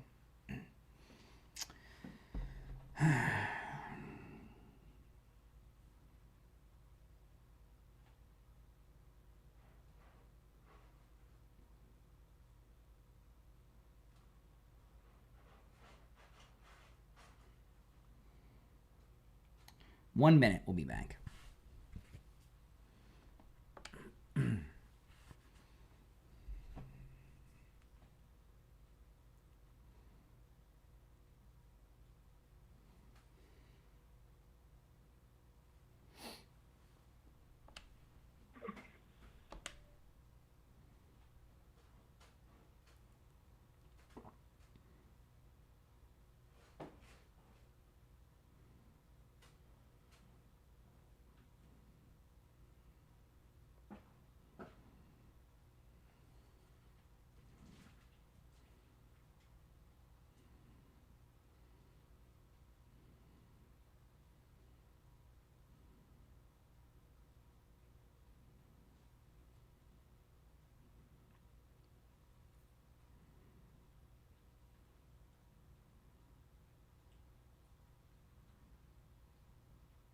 All right, we're back. I'm Brian, Steve Kane Show. I'm going to take another call or two, and then I'm going to get into the other stories of the day. You're on the air. What's your name? Where are you calling from? It's us again. One call per day. You call again, we'll never speak again. All right, it's one call per day, man. All right? All right, take care. Appreciate the call. You're on the air. What's your name? Where are you calling from? Hey, how's it going, man? Hey, it's old Ben from Vegas again. No, one call per day. One call per day. You got your one call. All right, take care. You're on the air. What's your name? Where are you calling from? Hi, good morning, Brian. Chris from Pompano Beach. Hey, Chris. Hold on one second. Let me get rid of these weirdos. All right, yeah, go ahead, Chris. No, I agree. I mean, for all the reasons we already know of, obviously, even from Bongino himself, needing help. So they got it for him, co-deputy director, because you need the kind of help he needs. You need, that authoritative, needing to get things done. And so, I mean, even from us, of course, how often do we say, hey, it's been 3 months. When is this going to happen? When is that going to happen? So exactly. I don't think there's too much to see there. But you do have to throw in there that, hey, he did threaten to leave. So and they got they can't skip any beats, as we know. There's a lot on the table. So yeah, I mean, I don't think there's a whole lot to read into, but. Those top three things there, yeah. I mean, they have a lot to get done. So that's my belief, after I saw Bongino crack up on Fox News, slipping about his marriage and all, okay? He wants out, I believe, or at least he did then. And after that is when he threatened to leave. And I think it involves his millions of dollars he was making from his podcast and radio show. But without any arrest, he's going to have a hard time returning to that. Because, I know we all like Bongino, but if we don't see some action, he's going to lose a lot of that cred, that street cred he's built up, is what I'm saying. He needs to put the cuffs on someone and do a perp walk. He can do that. He's got a badge. He's got a gun and a badge and the authority. He can arrest. He has federal arrest powers. 100%. So so we'll see moving forward. But he has more. He has more authority than Tom Homan, and Tom Homan's out there with border czar is. There's no office of border czar, but Tom Homan's out there taking charge of federal agents, senior federal agents, in multiple agencies and local law enforcement on TV all the time, because he's a cop. Well, absolutely, and he and it shows. He's doing a great job. He doesn't back down from any of these would-be nagging reporters. Yeah, I mean it's nice, but Bongino needed the help, and and the way it went Well, wait a down, minute, yeah, but he is the first deputy director that's needed help. This is not, this is a new position, co-deputy director. The FBI's been through all kinds of things, 9/11, many other things. Oklahoma City, I've never heard of one of them needing a co-deputy director before. Well, definitely. I mean, but look at look what's been happening. The FBI has been involved in lawfare with their top people. But traditionally, these people have been in place as sort of civil service workers or permanent staff, and you didn't really have that before. Okay. Or they may have had it, but who can you trust in the FBI after all that's gone on? Well, listen, you know Chris, I mean? I want to get into some other things, but I appreciate the call. Now, if you want to comment on that, you're certainly welcome. But I want to talk about yesterday's events, and I am, after the bottom of the hour, I'm going to get to the hot mic moments, or a couple of them, and we'll share them, and I got a lot to cover. I had no intention on this taking up almost half the show today. None. I thought I was just going to mention it, thought I'd get a call or two, and sometimes, the caller from Sanford, when you're hosting a live show and you take live calls, well, you got to be in control of the show and the topics and the subject and whatever. Sometimes there's issues out there and the audience is coming at you like a freight train, and you don't want to try to stop a freight train. And I think that the reaction from the audience over this story shows that there's public interest in it. So, but let me get into the events yesterday. After the bottom of the hour break, I will get into the hot mic moments, okay, and play them for you on the program. I got to tell you this. ZELENSKYY was different yesterday, wasn't he? That was not the normal ZELENSKYY we're used to seeing. Yesterday, he did wear a suit, but it was a weird suit, and it kind, you know what it looked like to me? It looked like a black leisure suit from the 70s, like Lee Majors would wear. Didn't it kind of look like a leisure suit kind of thing? But he wore a suit, which is certainly a sign of respect. Yesterday, watching ZELENSKYY yesterday was the first time that I've seen ZELENSKYY where I believed him and that he wants peace and he wants the war to end. And he's open to making deals and concessions to Putin. I believe that. I saw the guy yesterday. That was not the ZELENSKYY we've normally seen. And I don't think it's, they got that new poll out of Ukraine. 69% of Ukrainians want the war to end. I don't think that's why. I think the death in his own country of his own people is just hit the country hard. And probably, there's probably very few people in Ukraine that don't know someone who's lost someone in this war, multiple people. And he deals with it directly as the president. So yesterday was the first day that I've ever seen ZELENSKYY where I believed him that he wants peace and wants the war to end. Am I the only one who feels that way, or did you see that too? And that he's willing to make some concessions to Putin. That's how I sensed it all day long yesterday with him. Very different ZELENSKYY. Now, with that being said, what President Trump did yesterday to my knowledge, has never happened before. That was a beautiful thing the president did yesterday. It was absolutely amazing and historic, every second of it. And that was having these European leaders, having the top NATO leaders coming to the White House. Not for a dinner, but for an actual event. Usually the presidents go to them.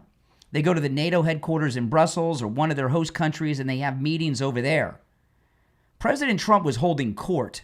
We got a problem. There's a major European war going on. The president had a summit in Alaska on Friday. Don't these people in the press look like idiots now after what happened yesterday? The president had a summit with the Russian president in Alaska, and then here we are on Monday. These people are all running their own countries. They dropped everything they were doing, came over here to the White House. And NATO got together, led by the president, and ZELENSKYY, of course, was there. And we got a problem. How can we end this war? Putin has given his proposal, and that was amazing and historic yesterday. President Trump was even phoning Putin during the events yesterday, updating him. So, I mean, this is fantastic. Now, when they both have a summit, I don't think they can't have it in Russia. They can't have it in Ukraine. It probably should be at the White House when Putin and ZELENSKYY meet with President Trump. It should be, for their own safety. If I were ZELENSKYY, I wouldn't go to Russia for negotiations. And if I were Putin, I wouldn't come to Ukraine for negotiations. Would you? So where should it be? I think it should be at the White House. But the president will work that out, and it'll be fine. But what happened yesterday was beyond Zelensky, Ukraine, and Putin. Yesterday, the United States was put back in its proper position as the leader of the, not just the free world, as the leading nation in the world. And the President of the United States was reestablished as the leader of the planet, the leader of the free world, the supreme leader of the free world, the President of the United States. You know, they always said when I was growing up that the President of the United States is the leader of the free world. Well, that's kind of been lost with all this globalism, with that pervert Bill Clinton and all these creeps we've had before Trump and between Trump's terms. But the United States is now the center of the universe, and we are dictating, as we should, the direction of the planet. And if you're an American, I don't see how you could feel anything other than American pride and love for our great president. These leaders from major countries, Italy, France, the UK, and others, came to the White House to kiss the ring of our great MAGA king, President Trump, the President of the United States. That's a big deal, what happened yesterday. I've never seen anything like that happen before. That was one of the most historic events at the White House, maybe in any of our lifetimes. Now, I'm late for the bottom of the hour break. I'll take the break. We'll get back to this, and I'll play the hot mic moments as well. Don't go anywhere.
All right, we'll get back to the sound bites and calls. If you're on hold, hang in there.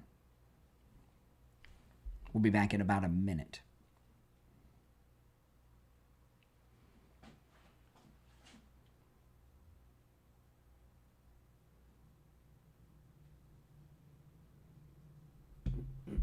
Less than a minute now.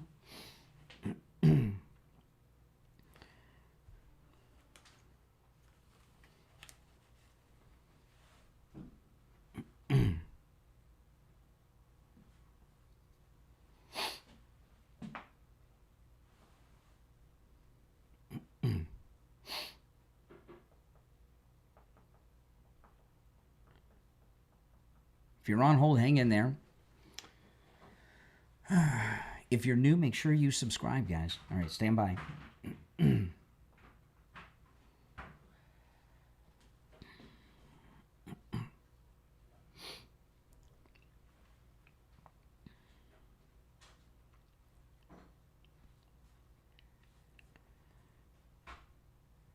Welcome back, everyone. I'm Brian. You're listening to the Steve Kane Show, Florida's longest running radio show. If you're on hold, stand by.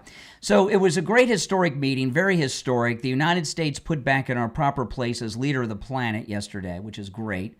We are the superpower. There's other countries that have power, but we are the superpower. But there were a couple of interesting hot mic moments, and I want to share them with you. This is one. And all these leaders sitting around the table with the president.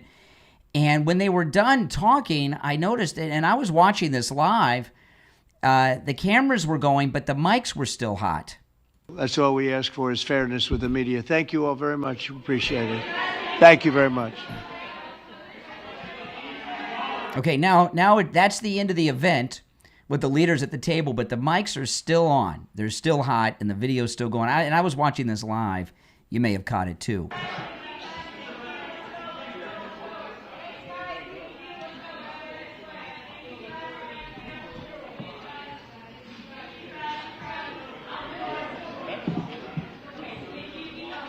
Thank you for being so fair.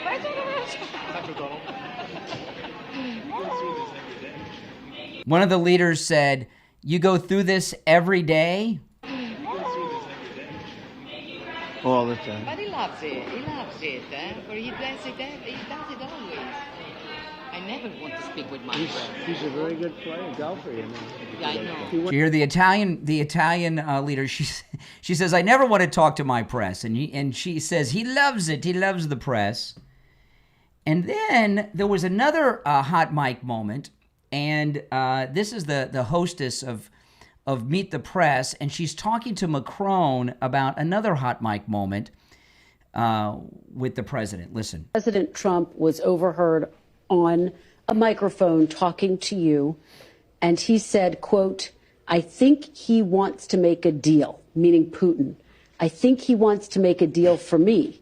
You understand that? As crazy as it sounds." Okay, yeah, so President Trump was caught on a hot mic saying that. And, of course, Kristen Welker here from NBC and everything else, the liberal media, they want to make something out of it. Like, oh, well, Russia's true. Look, he's doing stuff for Trump. They're working together. You know, these people are sick. But let's hear what Macron says. To make a deal, meaning Putin. "I think he wants to make a deal for me. You understand that? As crazy as it sounds." What went through your head when he said that to you? I think if, at the end of the day, if we have a deal which is compliant with this long-standing and robust peace, this is a great news. Exactly. And your president indeed is very media. confident about the capacity he has to get this deal done, which is a good news for all of us and can break this, I would say, this daily killings, which are the responsibility of the Russian aggressor. So I think it's a great news.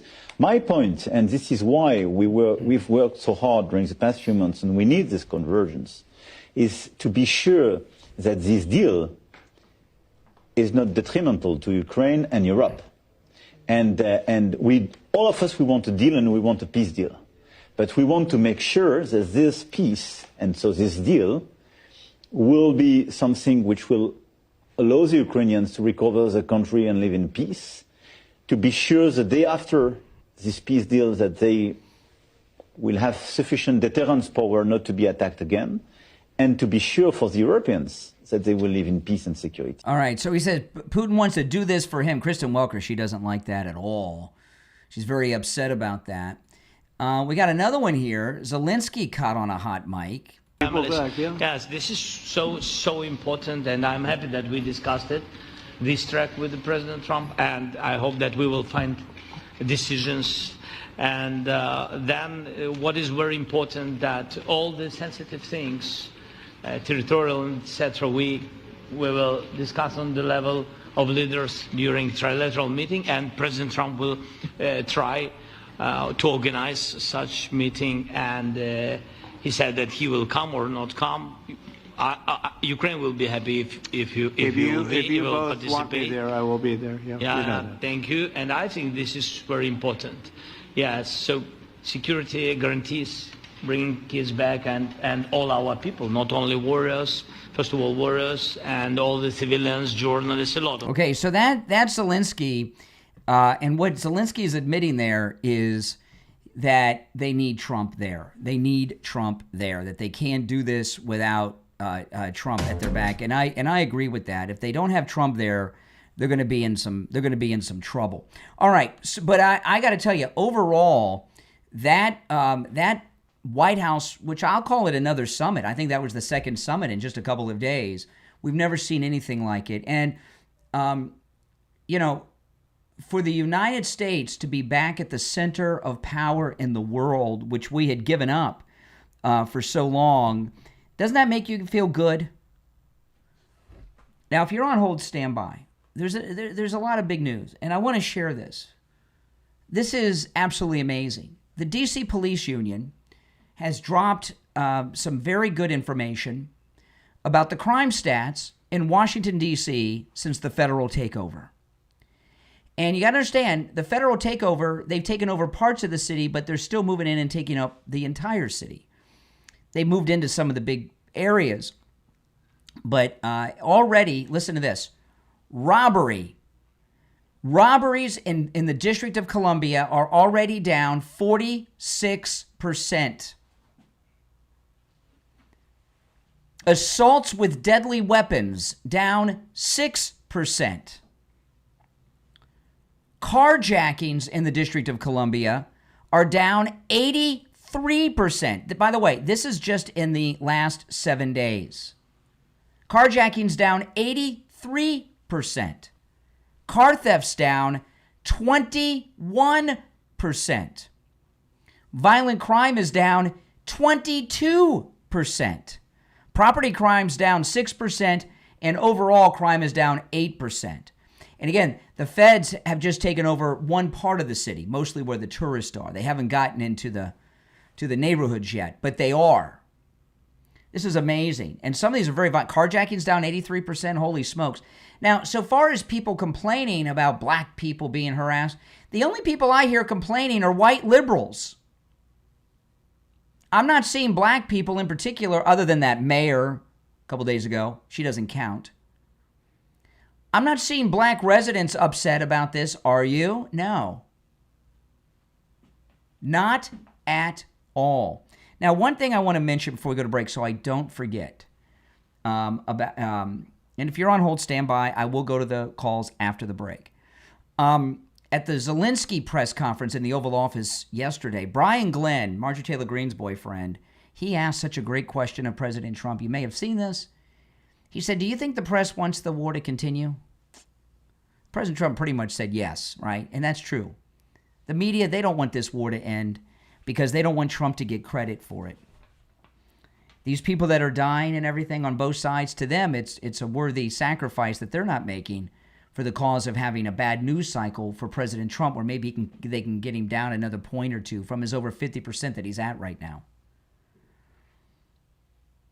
Now, I want to tell you about the free doorbell camera offer from Slomin's. This is amazing. You can get a free doorbell camera that connects directly to your cell phone with the installation of your Slomin's Shield. Pretty good deal, huh? Slomin's is also going to give you a free customized home security system and professional installation when you use their low-cost central station monitoring. You get an LED touchscreen, a motion detector, 10 contacts, a lifetime warranty, and a backup battery. Plus, you'll receive a free doorbell camera with the installation of your Slomin's Shield. Give them a call, toll-free, 833-283-5050. 833-283-5050. That's 833-283-5050. If you're on hold, hang in there. It's the Steve Kane Show, Florida's longest-running radio show. My name's Brian Craig. We'll be right back.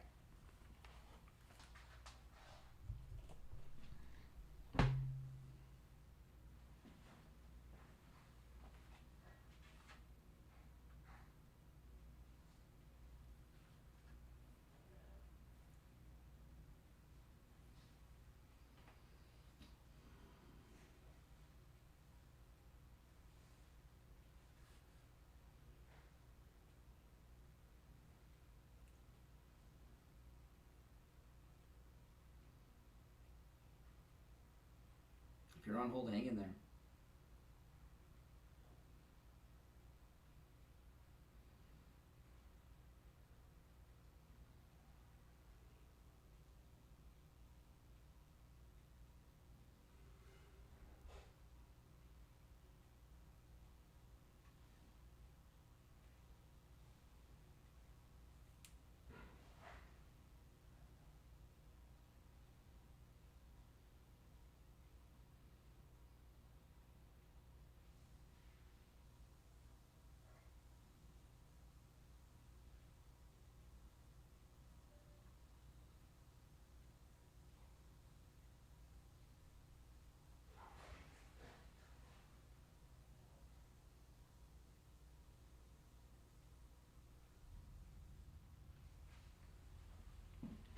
We'll be back in just over a minute, guys. And I want to remind you all that if you are a Medicare recipient, call Chapter. They can help you with your Medicare no matter which state you're in.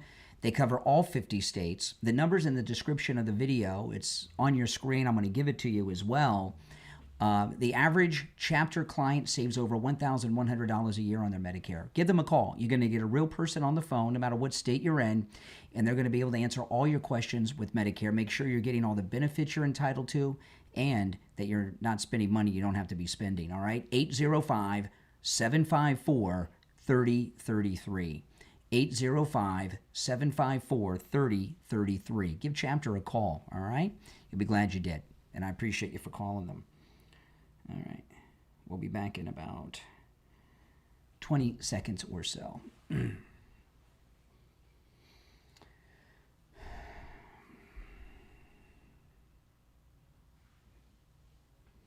Those of you that have the green wall behind me, if you go to my other stream, you get the benefits of the green screen. You get to see the videos, the articles, and everything that I play, hear the sound bites and everything. Here, you get more, with the green screen behind me, it's more of a behind-the-scenes look.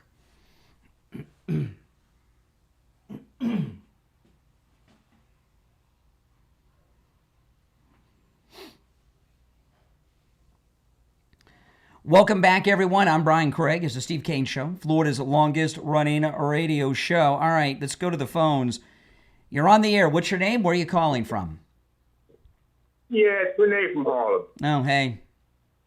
Yeah, you. So listen, when this fool's term is over, are you going to leave or are you going to pull another January 6th? Because he isn't. All right, please, give me a break. You're on the air. What's your name? Where are you calling from? Hey, Brian. Good morning. Dean from Mega Martin County. Hey, Dean. What's up? Hey, man. I'm loving all these low-T tampon Timmy males that are so triggered calling you this morning. Yes. Oh, my gosh. These lip turds would rather see Russia and Ukraine keep battling than Trump win. It's just hilarious that these guys are just so degenerate. I know, isn't it?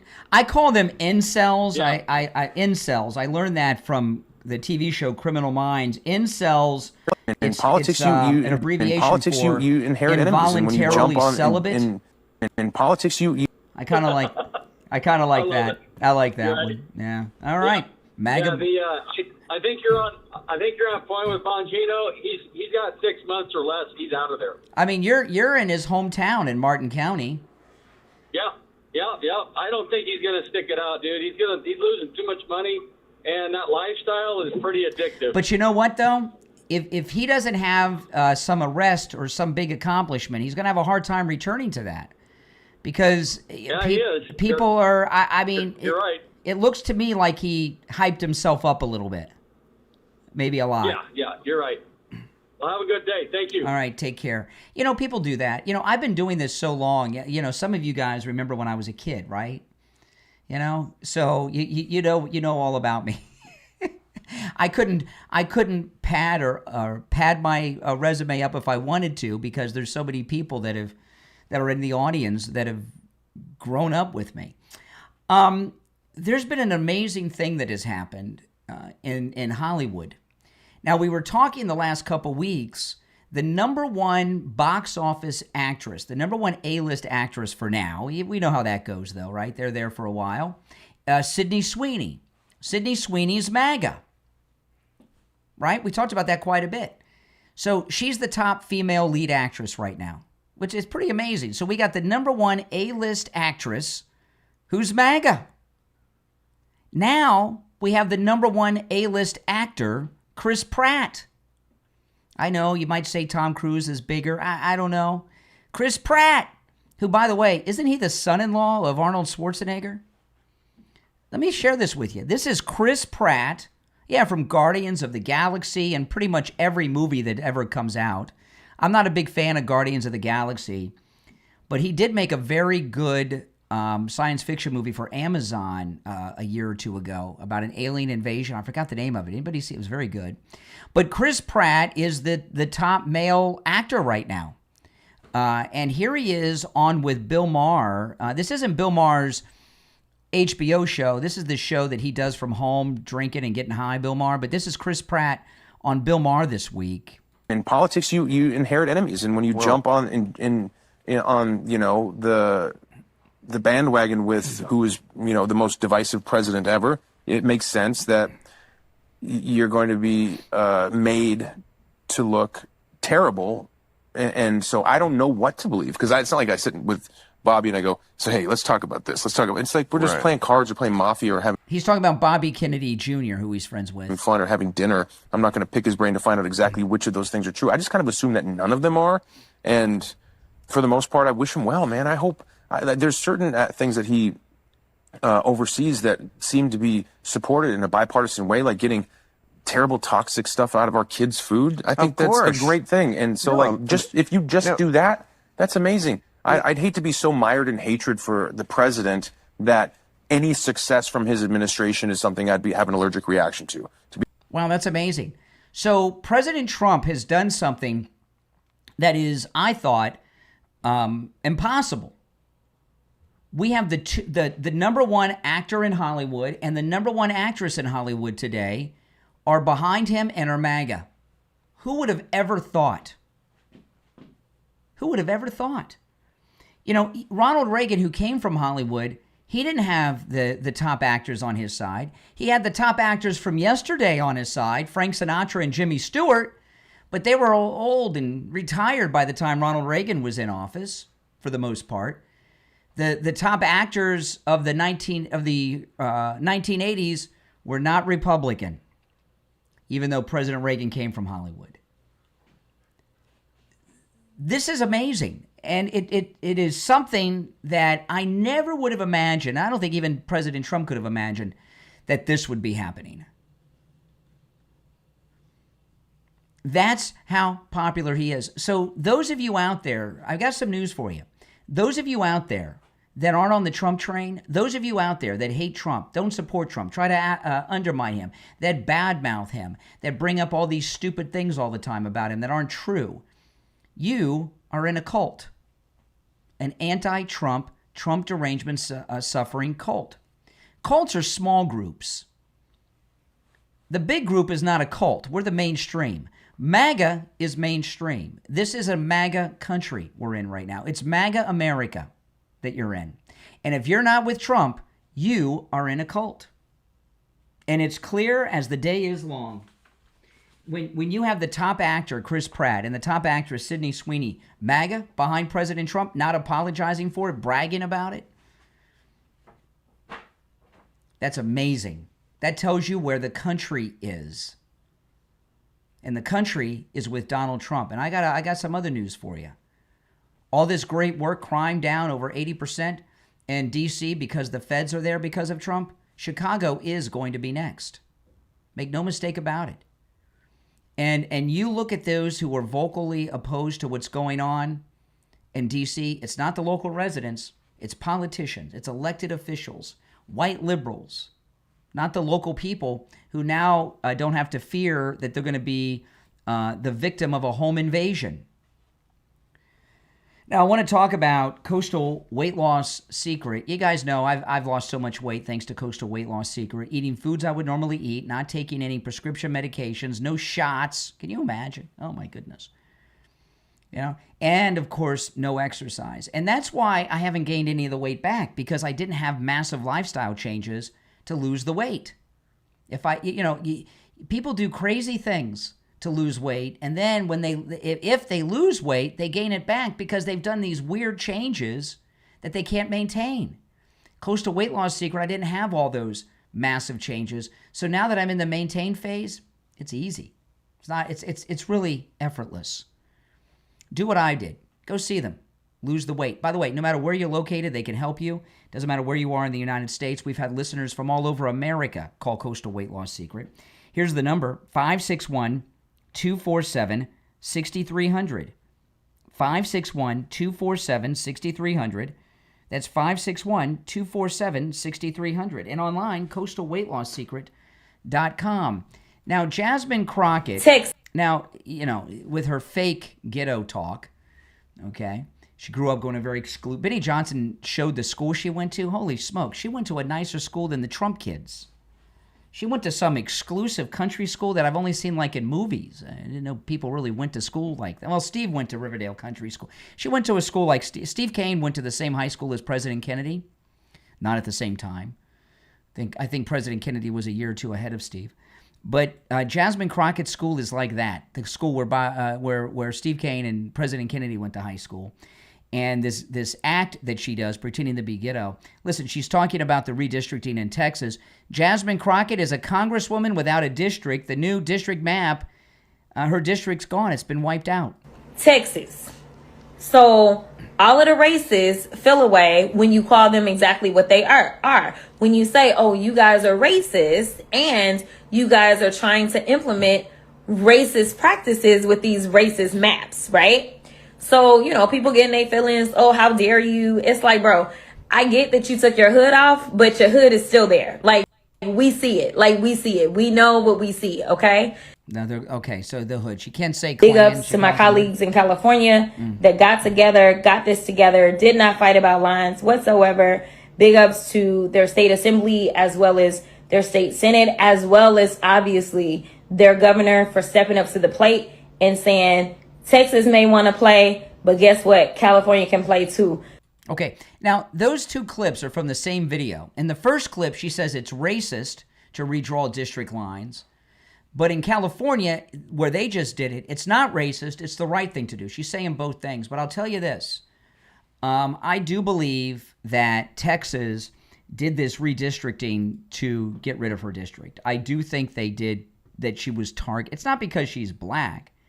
She happens to be black, but that's just a coincidence. The reason that they did it was because she's such a poison person who's causing racial division for a little bit of personal gain, Jasmine Crockett. And if they did it because of Jasmine Crockett, they'll never admit it, but I give them a high five for that. We don't need another race pimp out there.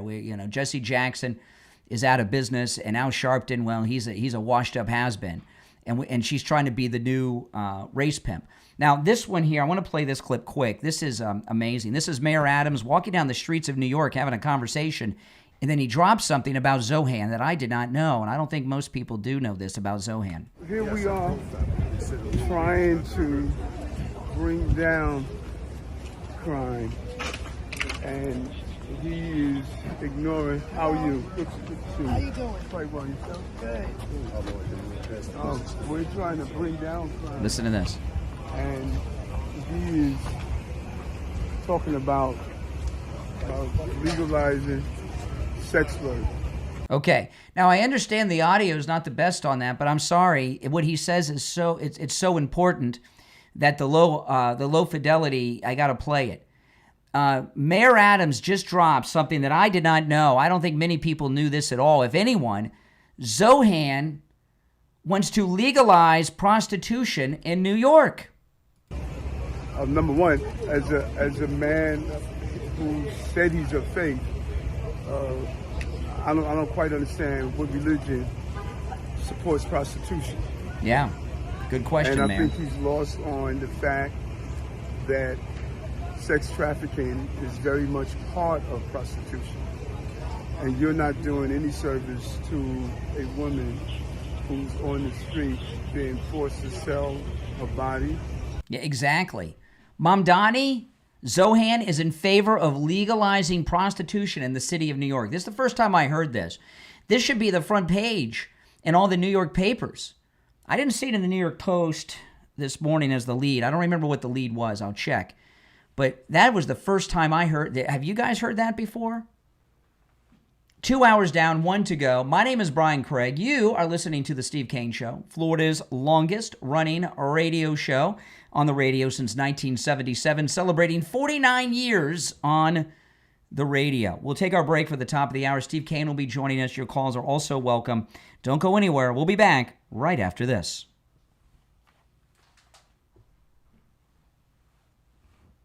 That's crazy, isn't it? It's insane. That's right.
Hey, hold on one sec.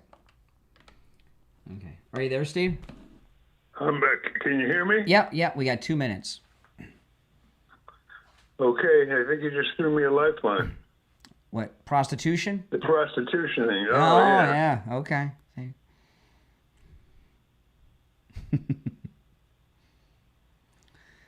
Oh, my goodness.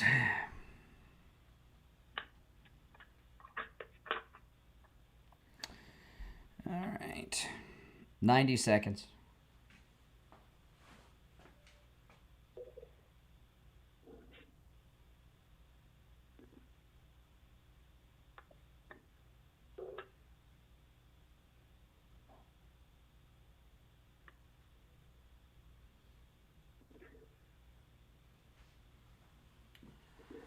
All right.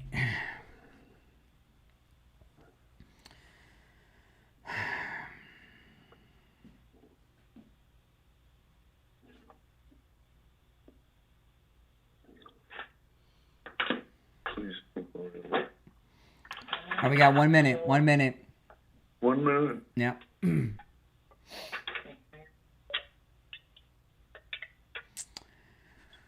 Oh, my goodness. All right, hold on, guys.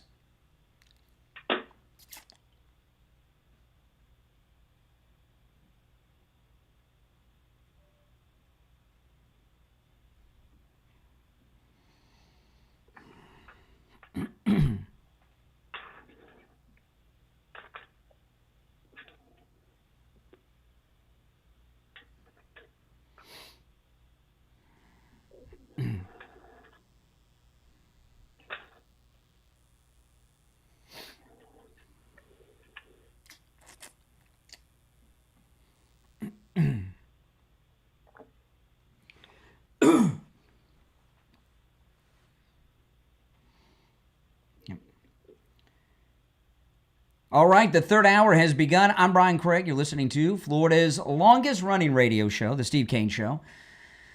Joining us is Steve Kane. Hey, Steve. Good morning. Hey, you know, sometimes there's stories I do all my show prep before 6, but I save some stories that I think might be of interest to you, and I ended the last hour with a story that I thought was right down your alley, and when I connected with you, you acknowledged that, this prostitution story out of New York. Well, I mean, of all the things in the world that Zolan or whatever the hell his name is. Zohan. All the things he believes in, that's the thing that bothers me least is legalized prostitution. Mm-hmm. Well, here's... You think that's a big thing? That Yes. A lot of people are going to say, oh, no, I'm not Yes. going to... I was going to vote for him, but now I'm not going to vote for him because Yes. he's in favor of legalizing Yes. prostitution? Yes. Listen. Listen. What Give me your thinking. Mom Donnie Zohan, a lot of his... by the way, I didn't make a whole show or segment. It was a mention because it's a buried thing. But Zohan is a liberal, and he has a backing of mainly, when you talk about New Yorkers, Gen Z and millennial women that are Democrats. And these, the feminazis that Rush used to talk about, right? The feminazis are the ones that are in favor of legalizing prostitution. No, they're not. Our bodies are cells. Remember that? Steve, no, they're not. These feminists today, they think all heterosexual sex is a sexual assault, okay? And the idea that Mom Donnie supports the legalization of prostitution in the city of New York when it comes to the mayor's debate, which is going to be live and televised, that's going to be one of those moments. I'm shocked. It's going to be one of those things that'll turn some of his supporters against him. You think a woman should not have the right to take money from a guy if they agree mutual to consenting adults? Oh my goodness! I wasn't expecting it to go this way. Yeah, I'm opposed to legalized prostitution, Steve. Aren't you? No. Oh boy. Oh. I don't understand. Well, all right. I'm recovering from a shock. Steve, first of all, one of the biggest things that President Trump did when he shut down the border was in human sex trafficking across the border. And well, I'm not being in favor of prostitution is not the same thing Steve, as being in favor of sex trafficking. The idea of what do they call it? The happy hooker or pretty woman with Julia Roberts, those are fantasies. The prostitutes are mostly sex trafficked and sexually abused in today's world. Yeah, so I'm strongly opposed to it. But it's their bodies. If they want to sell them, why not? Well, first of all, they're not making the choice to sell their... okay, I'll tell you. There's this new thing. It's been around for a couple years. I'm not sure if, Steve doesn't use the internet, so you may not... Are you familiar with OnlyFans?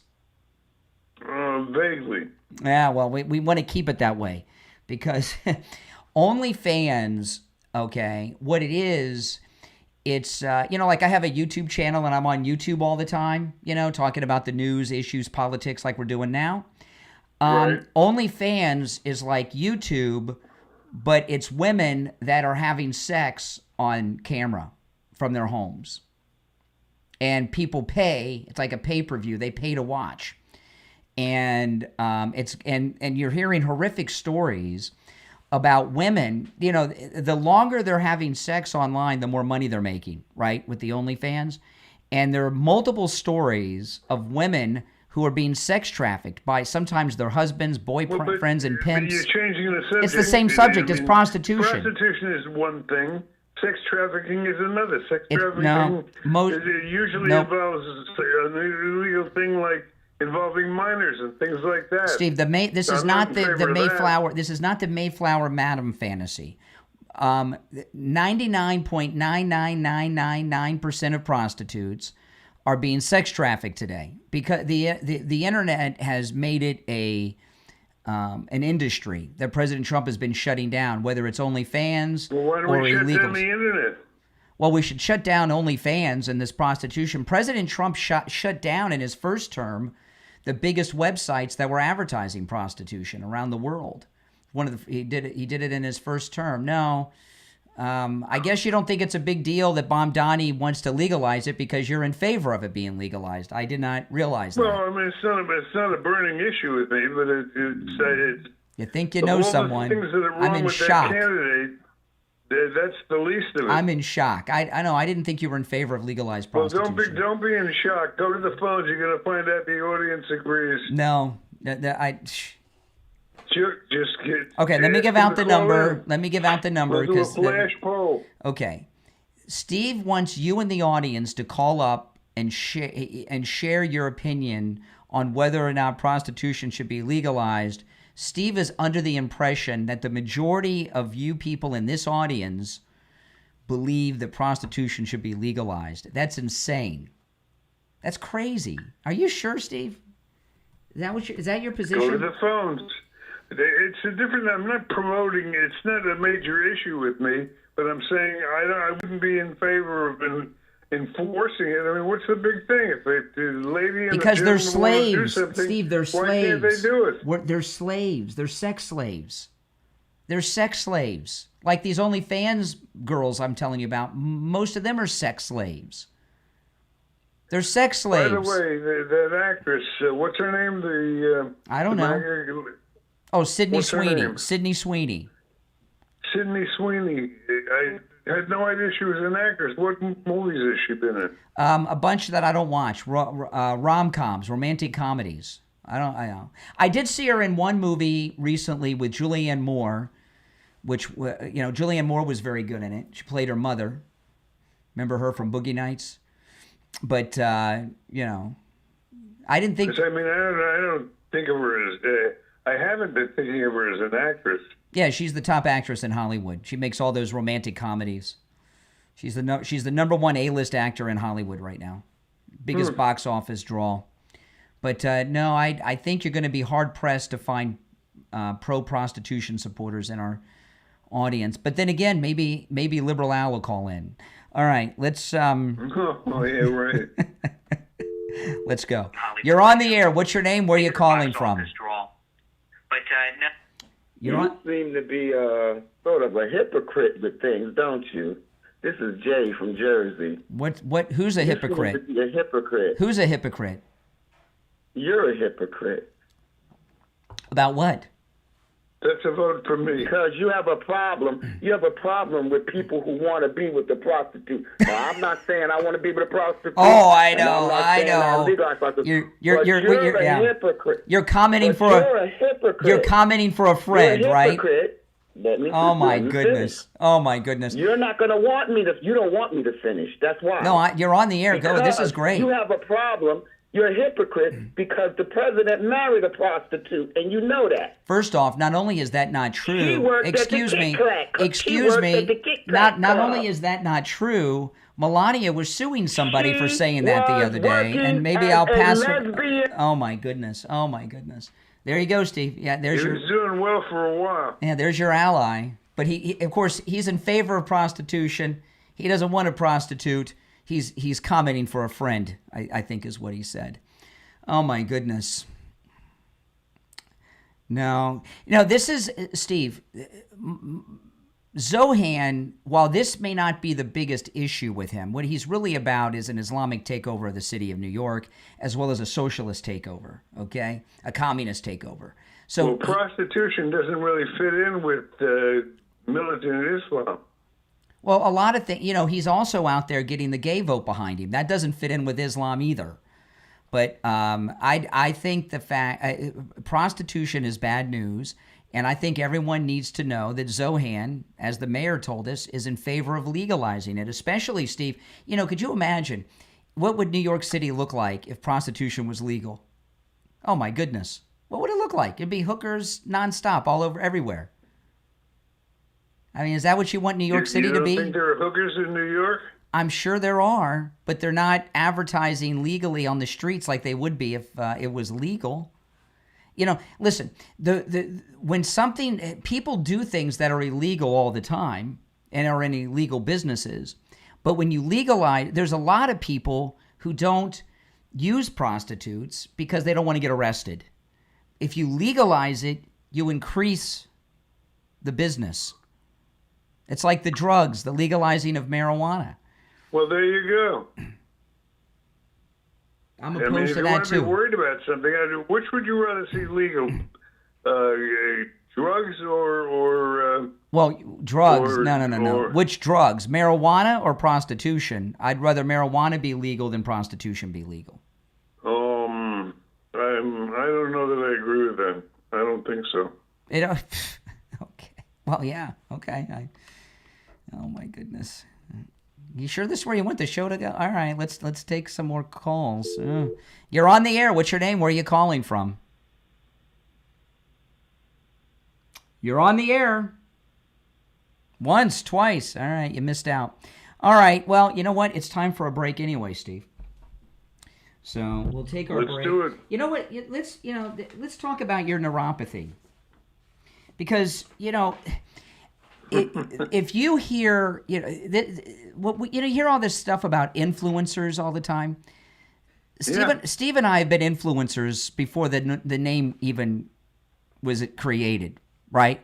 Right, because we've been endorsing products for many, many years and services. And if you hear a commercial that either is me or Steve, it is something that either Steve uses, I use, or we both use, right? We don't talk about a restaurant where we don't have a meal. And a lot of times what happens is we have a need, and that need leads to us finding a sponsor. And in this instance, it was neuropathy, because you had neuropathy so bad. We had two things coming up. We had a personal appearance, and the one where they called the cops on us for being MAGA. I remember it well. And we had a cruise coming up a couple months down the road. And you told me, I don't know if I can go to this appearance, and I don't know how I'm going to go on the cruise because I can't get out of bed with this neuropathy, the dizziness, the pain, the falling down. Your doctor said there's no treatment. You went to a neurologist. They said there's no treatment. And you and I found them because I went on a hunt because I didn't want to go to this appearance alone. I wanted you to go on the cruise. And I found Lighthouse Medical, and I called you. You called. You made an appointment, and they treated you for your neuropathy. Now, this was 3 years ago, and I remember, Steve, you went either on a Thursday or a Friday. You had an appointment in the morning, and then I didn't hear from you, and because it was your first appointment, I didn't hear from you on the phone, and I was expecting to hear from you after your appointment, and I called you on Saturday morning. So I can't remember if your first appointment was on a Thursday or a Friday, but it was definitely a Thursday or a Friday, because I remember I called you on Saturday because I hadn't heard from you, and I said, how'd it go? And you told me on Saturday you were already feeling better, that your symptoms were already fading away on the Saturday after your first treatment, which was either on a Thursday or a Friday. Isn't that something? It's like miraculous. And of course, they rid you of all your neuropathy suffering and symptoms. And here we are 3 days later, it hasn't returned. It's amazing. When you have neuropathy, it's so god-awful, painful, and all the problems are so bad. You're not thinking about 3 years down the road. You want immediate relief in 3 seconds, right? Because you can't live, because you're suffering. So Lighthouse Medical, they have a treatment for neuropathy, a treatment that works. And what we found is a treatment that lasts, because here we are 3 years later and it hasn't returned. Give them a call. And remember, they can help you no matter where you are in the United States. They understand that if you have neuropathy, it's difficult for you to travel, even if you're local. So you can call Lighthouse Medical with telemed and do it right over the phone, and they'll help you. Okay, here's the number. Make sure you mention you heard about them on the Steve Kane Show so you could take advantage of the no-charge consultation exclusively to our listeners. 754-222-6642. 754-222-6642. And online, lighthousemedicalcenter.com. We'll be right back.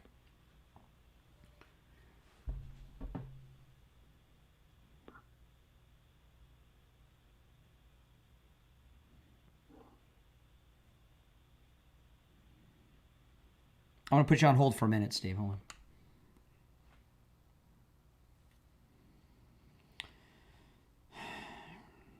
What do you guys think about Steve's position on prostitution? I mean, you're welcome to call in about it. He's asking you to.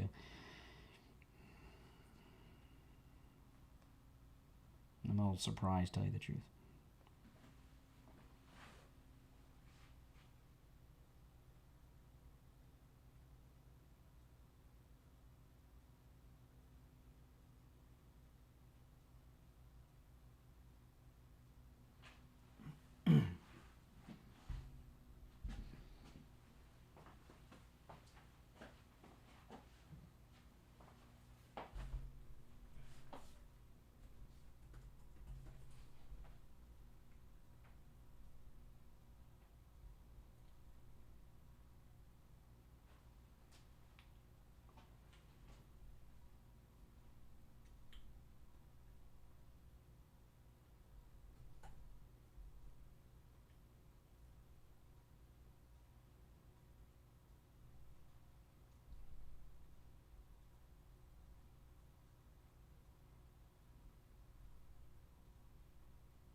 All right, we'll be back in about a minute. Okay. Well, I wanted to move to some other stuff, and unless people call in about this, because there's a lot going on.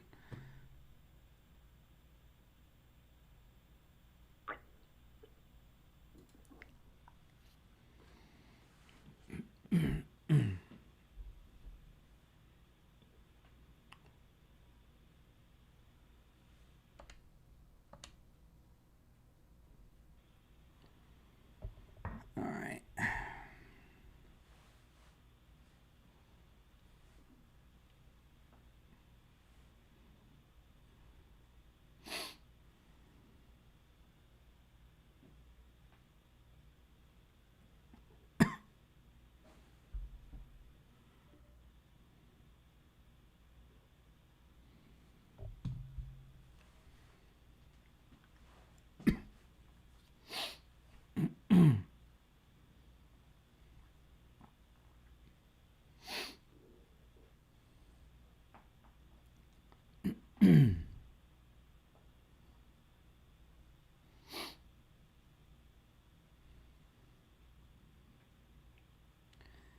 All right, we're back. I'm Brian. It's the Steve Kane Show. Steve Kane is here. You want to take some more calls before we move on, Steve? Yes, or? well, let's see where the public stands on this. Okay.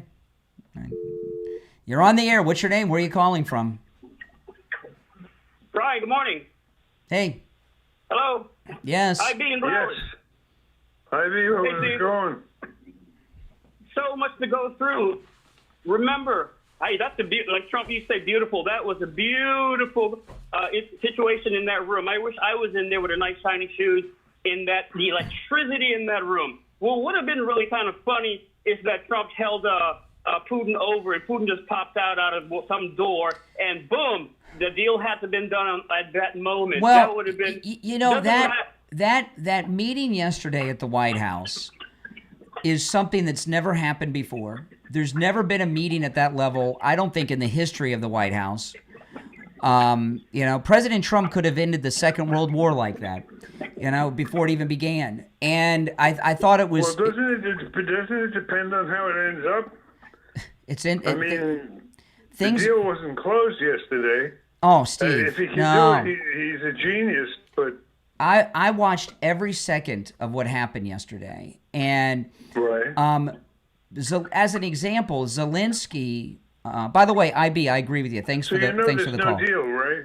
No. You know there's no deal. No. You think there's a deal? Yeah. What's the deal? They're working out the final touches, but during the it was reported during the a couple things. One, there's never been a meeting like this with the President of the United States, with the European NATO leaders of these major countries like France and Italy and others, with a crisis in Europe dealing with this like this. NATO has never been as united as they are now with what happened yesterday. ZELENSKYY... I think that's true. ZELENSKYY, I was talking about this before you joined. Yesterday was the first time I believe ZELENSKYY wanted the war to end, and that he is open to concessions and making a deal with Putin. He was just a totally different person yesterday than I've ever seen him, ZELENSKYY. And during the meeting, on at least one occasion, may have happened more than once, but on at least one occasion, while they were talking in the private meeting with the leaders, the President Trump went and called Putin to touch base with him about what they were talking about. So there was obviously some type of negotiation going on with Putin that has not been made public during the meeting yesterday. That's not the same as having a deal. Well, there's no deal till they sign on the line that's dotted, all right? But no, there's no deal until they have a meeting of the mind. I got a feeling. I don't know. Are you okay today? Because you want prostitution legal in New York. I don't understand what the confusion is here. It's fairly simple. It seems to me they don't have a deal. Yeah, They're do. on the verge of it. If he can pull it off, he'll live in history forever. Well, that's going to happen no matter what. It just seems like you don't want it to end. That you don't want the deal to be made. That's not true. Of course, I want it made. Then you're blacking out what happened yesterday. He's got all. I think you've been blocking out. Well, all right. Well, what concessions did since you think they have a deal, tell me what concessions The two major Putin things. made. The two major. Oh, there was a big one that Putin made. They're negotiating what kind of military presence is going to be on the new border between Russia and Ukraine. That's what the. So what's the deal? It's not hasn't been announced yet, Steve. Well, because they don't have it, right? No, because they're fine tuning it. And I heard yesterday President Trump would talk throughout the day about what type of military the debate is what type of military presence is going to be on the new border, and is it going to be NATO or United States troops? It'd probably be us, because they don't want NATO in there, you know. But they do have a deal. They're just finalizing it. That's why the president was calling Putin during the meeting, because some things came up and he wanted to run it by Putin, and then he goes back and told them what Putin said. No, it's there's a deal. What I just told you. They're negotiating. This is the same argument we had over the weekend. I mean, I'm all for positive thinking, and I'm certainly rooting, as any American would, or any decent person. I'm certainly Where'd you watch this yesterday? Were you watching? Looking forward to them working something out. But let me ask you this: what has Putin conceded? He's conceded allowing, well, not allowing. I mean, we could just do it.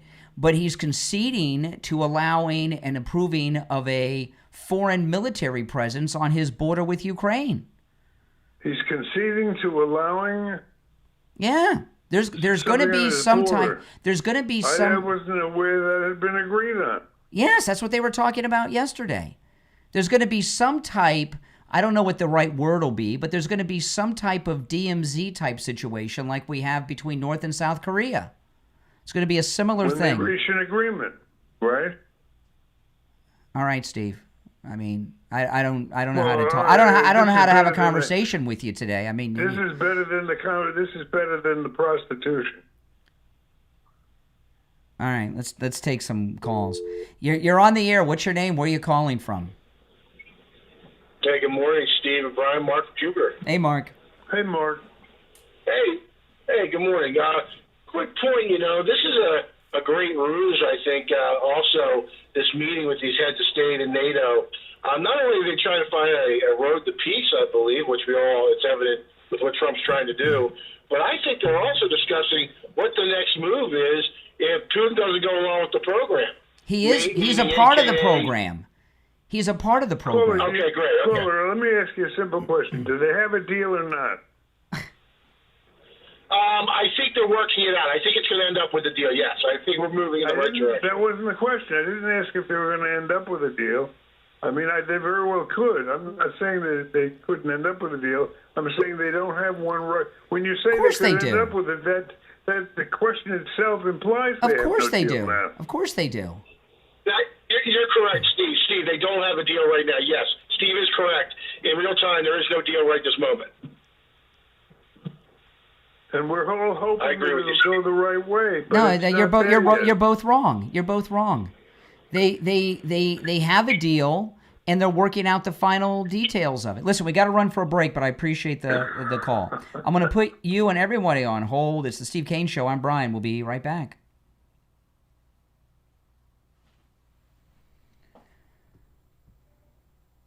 Now, guys, if you are 65 years of age or older and a Medicare recipient or turning 65 soon, give Chapter a call. You know, Chapter, when you call Chapter, no matter which one of the 50 states you're in, they can help you with your Medicare. When you call the number, you're going to get a real person who can answer all your questions and concerns about your policy and make sure that you're getting the benefits that you are entitled to and that you're not spending too much money. The average Chapter client saves over $1,100 a year on their Medicare. That means a lot of them save a lot more. If the policy you have is the right one, they'll tell you. You know, there's over 24,000 Medicare policies, over 24,000. And because Chapter's a nationwide company in all 50 states, they have access to all of them. So they'll make sure you got the right one. I'm going to give you the number. The number's in the description of the video as well, 805-754-3033. The help is completely free. There's no catches, no gimmicks, no strings attached. Costs you nothing. The whole process. 805-754-3033. 805-754-3033. Give them a call. No matter what state you're in, they can help you with your Medicare. Be back in less than 2 minutes.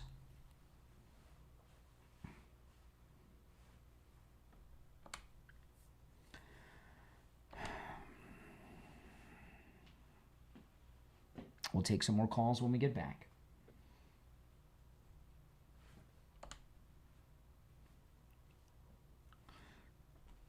All right, Steve, we got about 90 seconds. I'm here. All right. I want to open. Okay.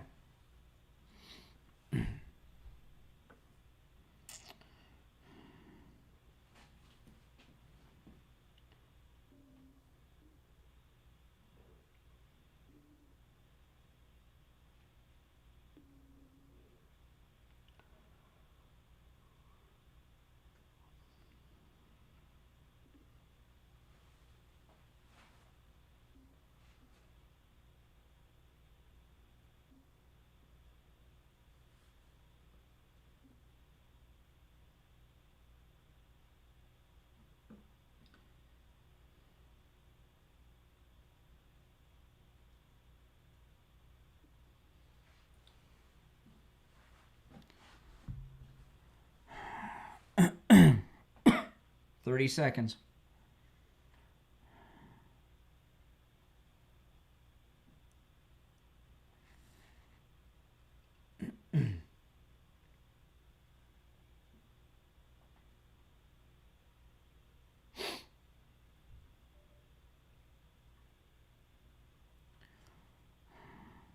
Ten.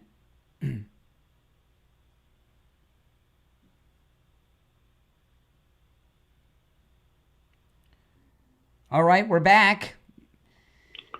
Can I ask you a question? Yeah. Are you aware? I don't know what you know. Your whole source is the internet, and I assume that the internet has all the latest news. Are you aware that last night, after everybody was leaving, are you aware that Putin launched a major attack against? Yes. Against Ukraine? Yes, I saw that. You saw that? That's part of the deal? No, that's not part of the deal. Then, so they don't have a deal. They have a verbal... If he's still launching missiles, how can you say they have a deal? All right. They have a verbal agreement on a deal that they're still finalizing. That Putin's already violated. No, there's no ceasefire. There's no ceasefire agreement. There's no deal. Okay. You want to take some calls? Yeah, sure. All right. I'm getting frustrated today. I don't want to spoil your day, but reality is reality. I'm not spoiling my day. It's just a strange conversation we're having. Well, it's not. I agree with that. I mean, it's strange because you're saying that they have a deal. Okay. And then they're still launching bombs. All right, caller, you're on the air, caller. What's your name? Where are you calling from? Hi, Brian. This is John from Wisconsin. Hey, John. Hey, Jonathan. What's up? Calling, I'm referring. I guess I'm commenting to the comment of Steve the Pimp. Yes. I mean, you got no morals. We can't have legalized prostitution. That's wrong on so many levels.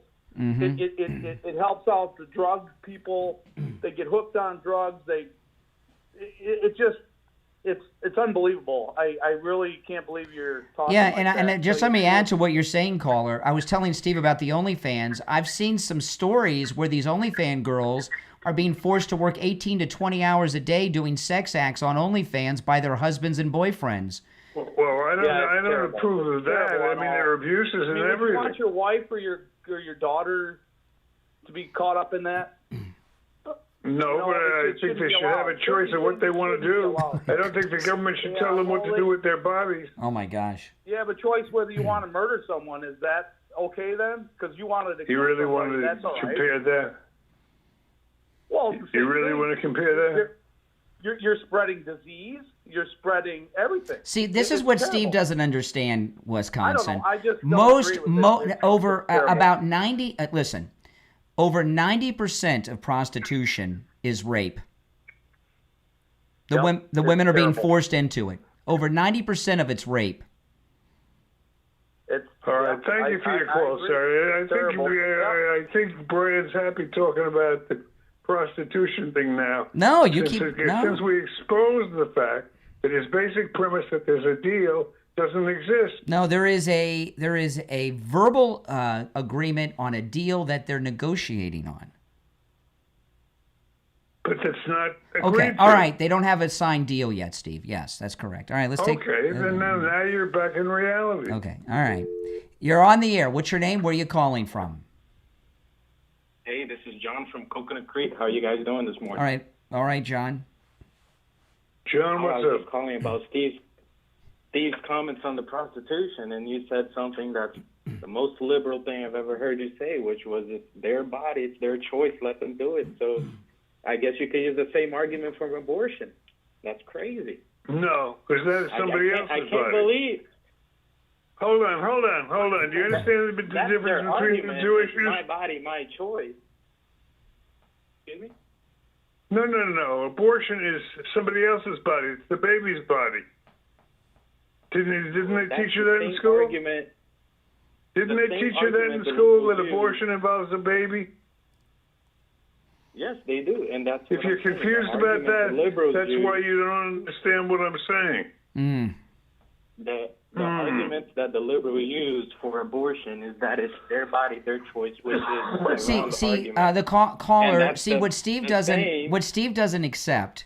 Steve has this fantasy of the happy hooker, Julia Roberts, pretty woman prostitute, and he doesn't accept that these women are sex slaves in almost every instance. Well, they're not all sex slaves. In almost every instance, they are. Yes, I would say Most easily. of them are. Yeah, over 90% are in sexual servitude. That's why I said it's probably higher than 90%. Okay, it's all rape. They're being raped all day.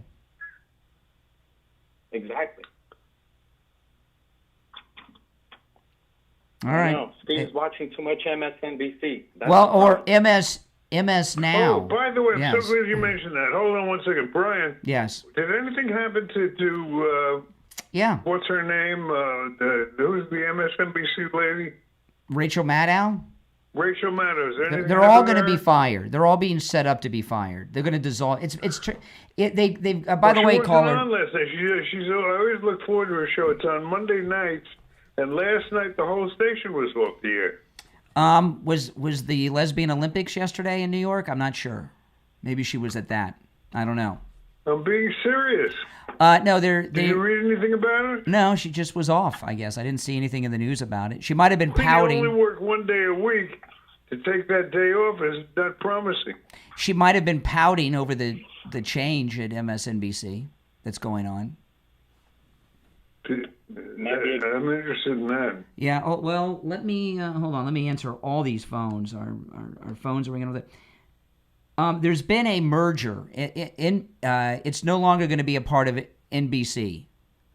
So it's NBC Universal. There's been a merger. NBC will have no connection at the end of the year to MSNBC. So they're changing it to MS Now, and it's going to be separate from NBC.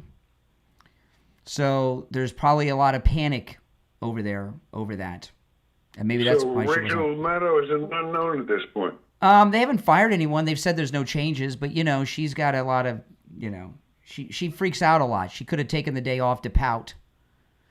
And they really set them up because it's being called MS Now is going to be the new name. NOW, MS Now. And of course the acronym, everybody's talking about it, that now no one watches is what everyone's saying it stands for. No one watches. No one's watching. No one's watching. Yeah.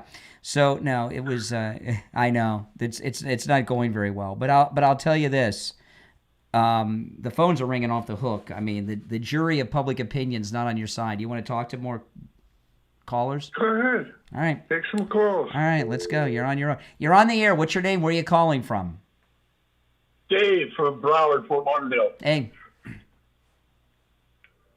Go ahead. You're on the air. Hello? Yeah, you're on the air. Yeah, I couldn't call you earlier because I was at work. Would you please, I beg you to back up 1 second to Dan Bongino?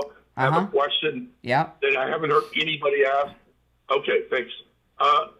One, why was he, and I can't find an answer, I can't find anybody talking about this, why was he not made head of the Secret Service? Because he offered to do that.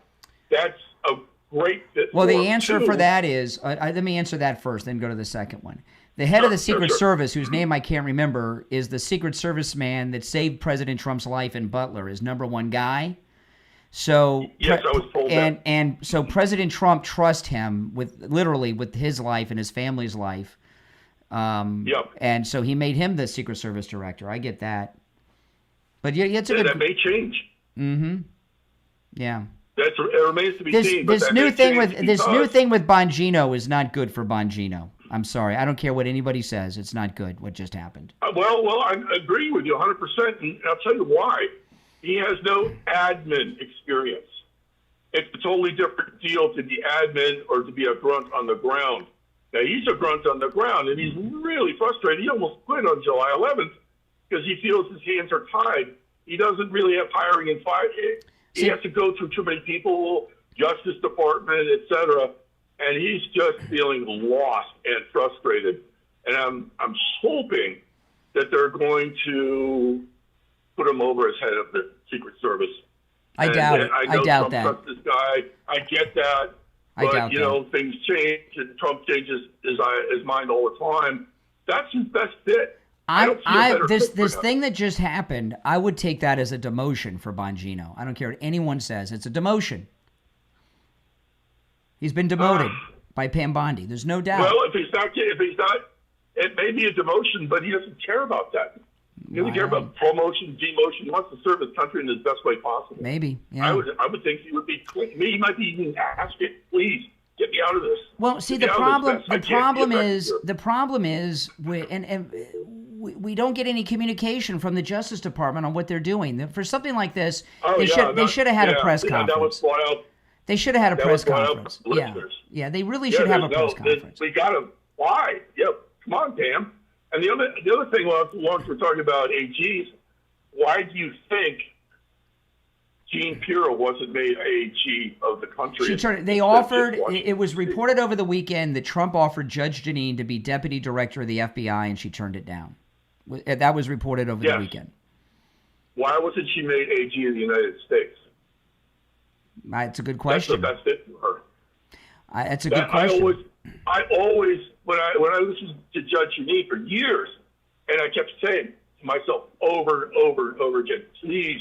Well, I'll tell you, if Pam Bondi doesn't arrest someone soon, she might end up being the Attorney General, Judge Jeanine. Well, and if you notice at that press conference last week with Trump, he had Cash there, Judge Jeanine, Hegseth, and Pam Bondi about the D.C. takeover. Judge Jeanine jumped in and took over from Pam Bondi in that press conference. I don't know if you guys noticed that. Yeah, I think. Yeah, no, I did. I did. Judge Jeanine. Oh, we lost it. We lost the connection with the caller. Steve, we got to take our last break for the Gold Report. Okay, I'll put you on hold. Don't lose your thought. If you're on hold, stand by. We'll be right back.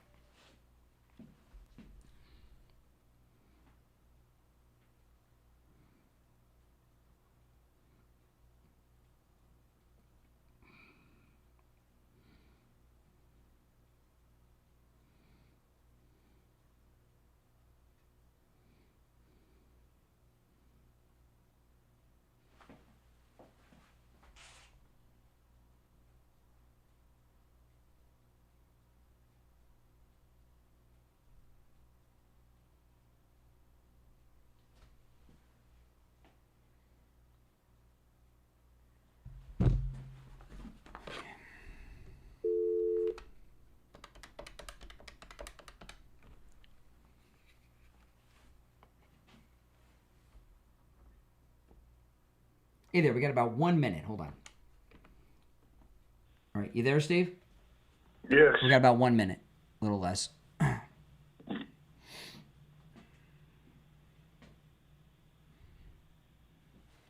Now, the story on Bongino is very strange. The whole thing is strange. Did you hear me talking about it earlier? No, I didn't. Okay. I missed that. Well, let's see. We may not have time. They created a new position that they didn't have before, co-deputy director of the FBI, and Pam Bondi made the Attorney General of Missouri the co-deputy director. All right, hold on. I got a conference in, William. Hold on. All right, stand by, William. Have about 10 seconds. Okay.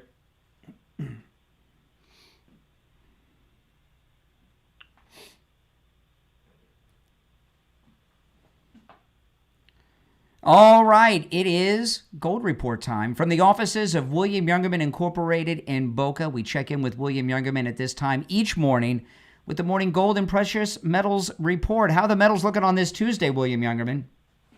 Tuesday, they're looking very good. All four of the metals are up. Yesterday, we saw the metals close mixed. Gold down $2.90, closing at $3,331.10, while silver was up 2 cents at $37.95 the ounce.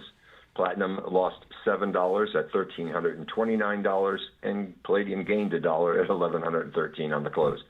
Overnight, we saw gold trade in a range of $33.25 on the low to $33.45 on the high, and right now the gold's at $33.35. That's up $3.90. Silver up 15 cents right now at $38.10. Platinum up $13 at $1,342, and palladium up $17 at $1,130. So the market's still trading in these summer ranges, and very, very quiet actually yesterday. Yeah, you know, with these numbers, well over 3,000 an ounce for gold, and silver's doing so well, you must have people for the very first time coming in to sell things that they have made of the metals, because you don't just sell the metals, you buy them. People must have their minds blown when you give them a price on what they're bringing in. They really do. We buy a lot of jewelry that people don't want anymore, out of fashion jewelry, broken jewelry, old watches, etc. And they're just absolutely amazed at how much they're getting for these little pieces of metal that are sitting in their drawers, not doing anything, and so they're quite pleased with that. The other side of that is that the new buyers are coming in, and although they're amazed at how high gold is, they're taking advantage of the fact that they believe it's the only real money left in the world, and at least putting some of it into their portfolios. Yeah. Now, when it comes to silver, what are some things that people have that are made of silver that they bring in and turn into money? We see a lot of people bringing in their old flatware sets that the children don't want, and they don't want to polish anymore. We see a lot of tea sets that were handed down through the years, but these silver items, they bring very large prices. Yeah, they do, and don't clean any of that stuff, like the sterling silver and all that stuff. Just bring it in. All right. Yep. Yeah. Listen, give William Youngerman a call. He opens up at 10 a.m. 1-800-327-5010. 1-800-327-5010, or stop in at 150 East Palmetto Park Road in Boca on the first floor of the Bank of America building, just east of US 1 Federal Highway on the south side of Palmetto Park Road. All right, William Youngerman, we'll touch base tomorrow. Okay, thank you. All right, take Have care. a great day. All right. I wanted to recap the Bongino thing real quick, because there was a reference. I want people to know what we're talking about. All right, then I have a question for you. Go ahead. Pam Bondi announced yesterday they have appointed the Attorney General of Missouri, who has taken, even though he's the Attorney General of Missouri, he has taken these lawfare people to court in New York against their lawfare of President Trump. So he's real tough. She's appointed him co-deputy director of the FBI. And I'd never heard of such a thing before, so I looked it up. It's a new position. There's never been a co-deputy director of the FBI before. They have created this new position, and Dan Bongino is now the co-deputy director of the FBI with this new guy. And I can only take that as a demotion. I don't care what any spin is, and there's something going on. I don't know what it is. They didn't tell us, but they don't want to something happen. Can I ask my question? Yeah. I want to know why you think that after they reached this wonderful agreement yesterday, why Putin made a choice to launch weapons, missiles against Ukraine after they agreed to what you call a peace. Because it's not finalized scenario. yet. Because it's not finalized yet. Who's keeping it from being finalized? None of them have come to a final. Like there's a lot of things. Like for example, one of the things they were talking about yesterday, part of the area where the Russians occupy now, there's a big nuclear reactor there, and Zelensky would like to have his nuclear reactor back for power. It's the biggest reactor in Europe or something. So there's all kinds of tiny things like this that are still being negotiated. So in the meantime, as a sign of goodwill, he's launching missiles at us? I guess so. Not us. We're not at Ukraine. All right, let's take this. You want to take more calls or? Yes. All right, let's go. You're on the air. What's your name? Where are you calling from? Hi, my name's Dolores from Miami. Hey, Dolores. Okay, two things. I gotta be on Steve's side on this one. Which one? One, there's a lot of women. There's a lot of women that like to have a lot of sex and do a lot of stuff. Oh my gosh. Okay, and then there's the swinging lifestyle that there's a lot of people that love that part of that lifestyle. So I got to be on Steve with this one. Prostitution should be legalized. Really? Come on. Yeah. Really. Why would you think that women don't like sex? Or dirty sex or any kind of sex? Who said that? I'm just saying. Obviously you do. You're into some kind of dirty sex by your attitude. You're kind of like I might not. See, you're like you're Steve's kind of woman if he wasn't married. You seem kind of like a kinky, dirty woman. I probably am because see, just so like so men you're like so all kinds of basically sex, what you women like are, that too. what you are is a perverted woman. Okay, if that's what you want to call it. No denial, right? I wouldn't call it perverted. Of course. Ma'am, let me explain to Brian. I understand what you're saying.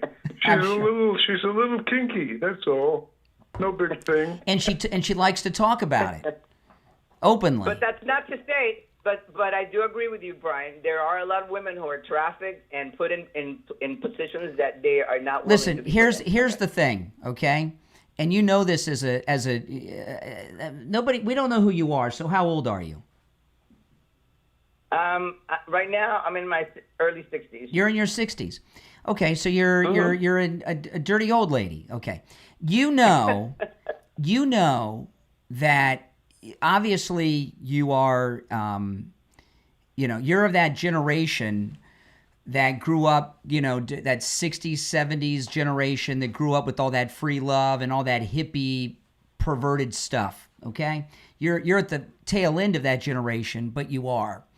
And Steve's a part of that generation, and that's why you guys are perverts. Exactly. What do you mean perverted sex? Perverted is in the eye of the beholder. 60s, 70s era. But even as a 60, and I'm sure you're a nice lady, would you consider yourself good looking? Yes, I am. Okay, but you know that even at the age of 60-something years old, you can have sex anytime you want. And as a kinky, dirty old lady, you can do that. So you don't have to have legalized prostitution for perverts like you to go out and have sex. A woman of any age, no matter what she looks like, no matter... Jeez, Brian, you're not sounding very enlightened today. Well, women, if you're... But I'll tell you what. Yeah. I'm a Catholic girl. I grew up a very good Catholic girl. I started late in life. Started doing what? What do you mean you started late in life doing what? Being a pervert? Having being a pervert. Making love, Brian. No, she said she's a pervert. All right. And there's nothing wrong. There's nothing wrong with that, as long as it doesn't involve. But you're not a prostitute. You're not a prostitute, are you? No. Okay. What is your name, ma'am? Oh yeah. You want her number too, Steve? Oh my goodness. Ma'am, what is your name? Lowly. My name is Dolores. Dolores, yes. Dolores. Oh, that's a nice name. Yeah. See, you guys are connecting. Oh my goodness. What are you bringing Dateless and Desperate back, Steve? It sounds like. You know, but you're not as perverted as you are, the lady. I'm talking to not you, Steve. I'm talking to the lady on the line. You're a confessed pervert and dirty old lady. You've told me this in this conversation. You're still not a prostitute. You called her that. And she owned up to it. She said, "Yeah, I am." But you're not a hooker. You're not a prostitute, are you? No, and I don't have an OnlyFans page, even though that sounds pretty good to make a lot of money. But I don't do that sort of stuff. Yeah. But that's your perversions are different than prostitution. She gives it away. Some people don't have skills. She gives it away. Some women don't have any other skills. What, other than to have sex? Yeah, that's it. That's all they can do. Come on. You can't work at Target? Not some people. Not some people. I mean, it's really sad to say, but yes, not some people. That's all the skills. That's all. The only skill they have is sex. Oh my goodness. Selling their body. Yeah. Okay, but you understand that most prostitutes are sex slaves. You agree with that? Yes, I do. Okay, so why do you want to legalize sex slavery? Because that's all they can do. That's all they can do. That's all they can do. Okay, and at least if you legalize it, they'll be doing it because they want to or need to versus being made to. Oh my goodness. All right, Dolores. Is that really your name, Dolores? I understand what you're saying. Don't pay any I'm sure you do, Brian. Steve. All right, take care. Take care, Dolores. Oh my goodness. Before we take any more calls, let's talk about Coastal Weight Loss Secret. You know, Coastal Weight Loss Secret, I was telling you guys the other day, go to my Instagram, look at my most recent Instagram photo, which was from a couple days ago, and then go back 6 months and look at the difference in my face. You'll see it. I've got my chin back. My face has definition. I got my neck back. My face was round, you know, and it is no more because I lost all that weight. I've lost many inches off my waist. I'm feeling better. I'm looking great. And the most common thing people tell me, people do tell me, oh wow, you have lost a lot of weight. But I also, what I hear right after that is, you look so much younger, which I wasn't even counting on that. I knew I'd look thinner, but it's taken years off of my appearance too, which is amazing. You can do the same thing. Call Coastal Weight Loss Secret. No matter where you are in the United States, they can help you. And by the way, my results are typical. And if you want to lose less weight than if you want to lose 20 pounds, or you want to lose 420 pounds, or anywhere in between, Coastal Weight Loss Secret can help you. 561-247-6300, 561-247-6300, and online, coastalweightlossecret.com. All right, you want to take some more calls, Steve? Yes. Okay. You're on the air. What's your name? Where are you calling from? Hey, Brian. Good morning. It's Emmy Jo calling from Tampa. Hey, what's up? I was originally calling in about the Bongino thing, but I was going to speak in your favor about the prostitution thing real quick. I don't have much to say on it, but I agree with you on that point, because if you think there's any way that anything government is going to just open the door and let you do something freely, then you're mistaken. The reason why they want to legalize that, I feel like it's the same with the marijuana thing.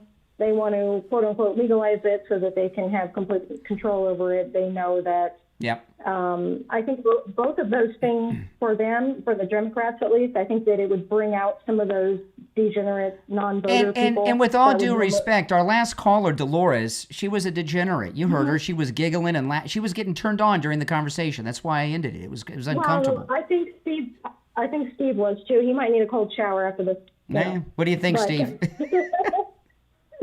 I think you're both being very judgmental. Oh my goodness! No denials. We're just teasing you. We're just teasing you, Steve. But not to be frank, but you are the demographic client. It's that 60s generation. The 60s generation are perverts.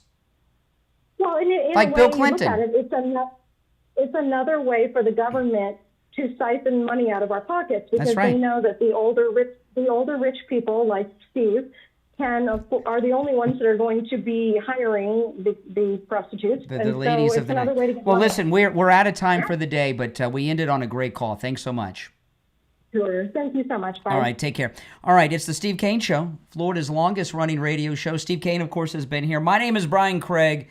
We'll be back tomorrow at 6 a.m. Those of you that didn't make it on the air, I'm sorry we're out of time, but if you hang on, you'll be first in line tomorrow morning at 6. God bless America, and God bless Donald Trump.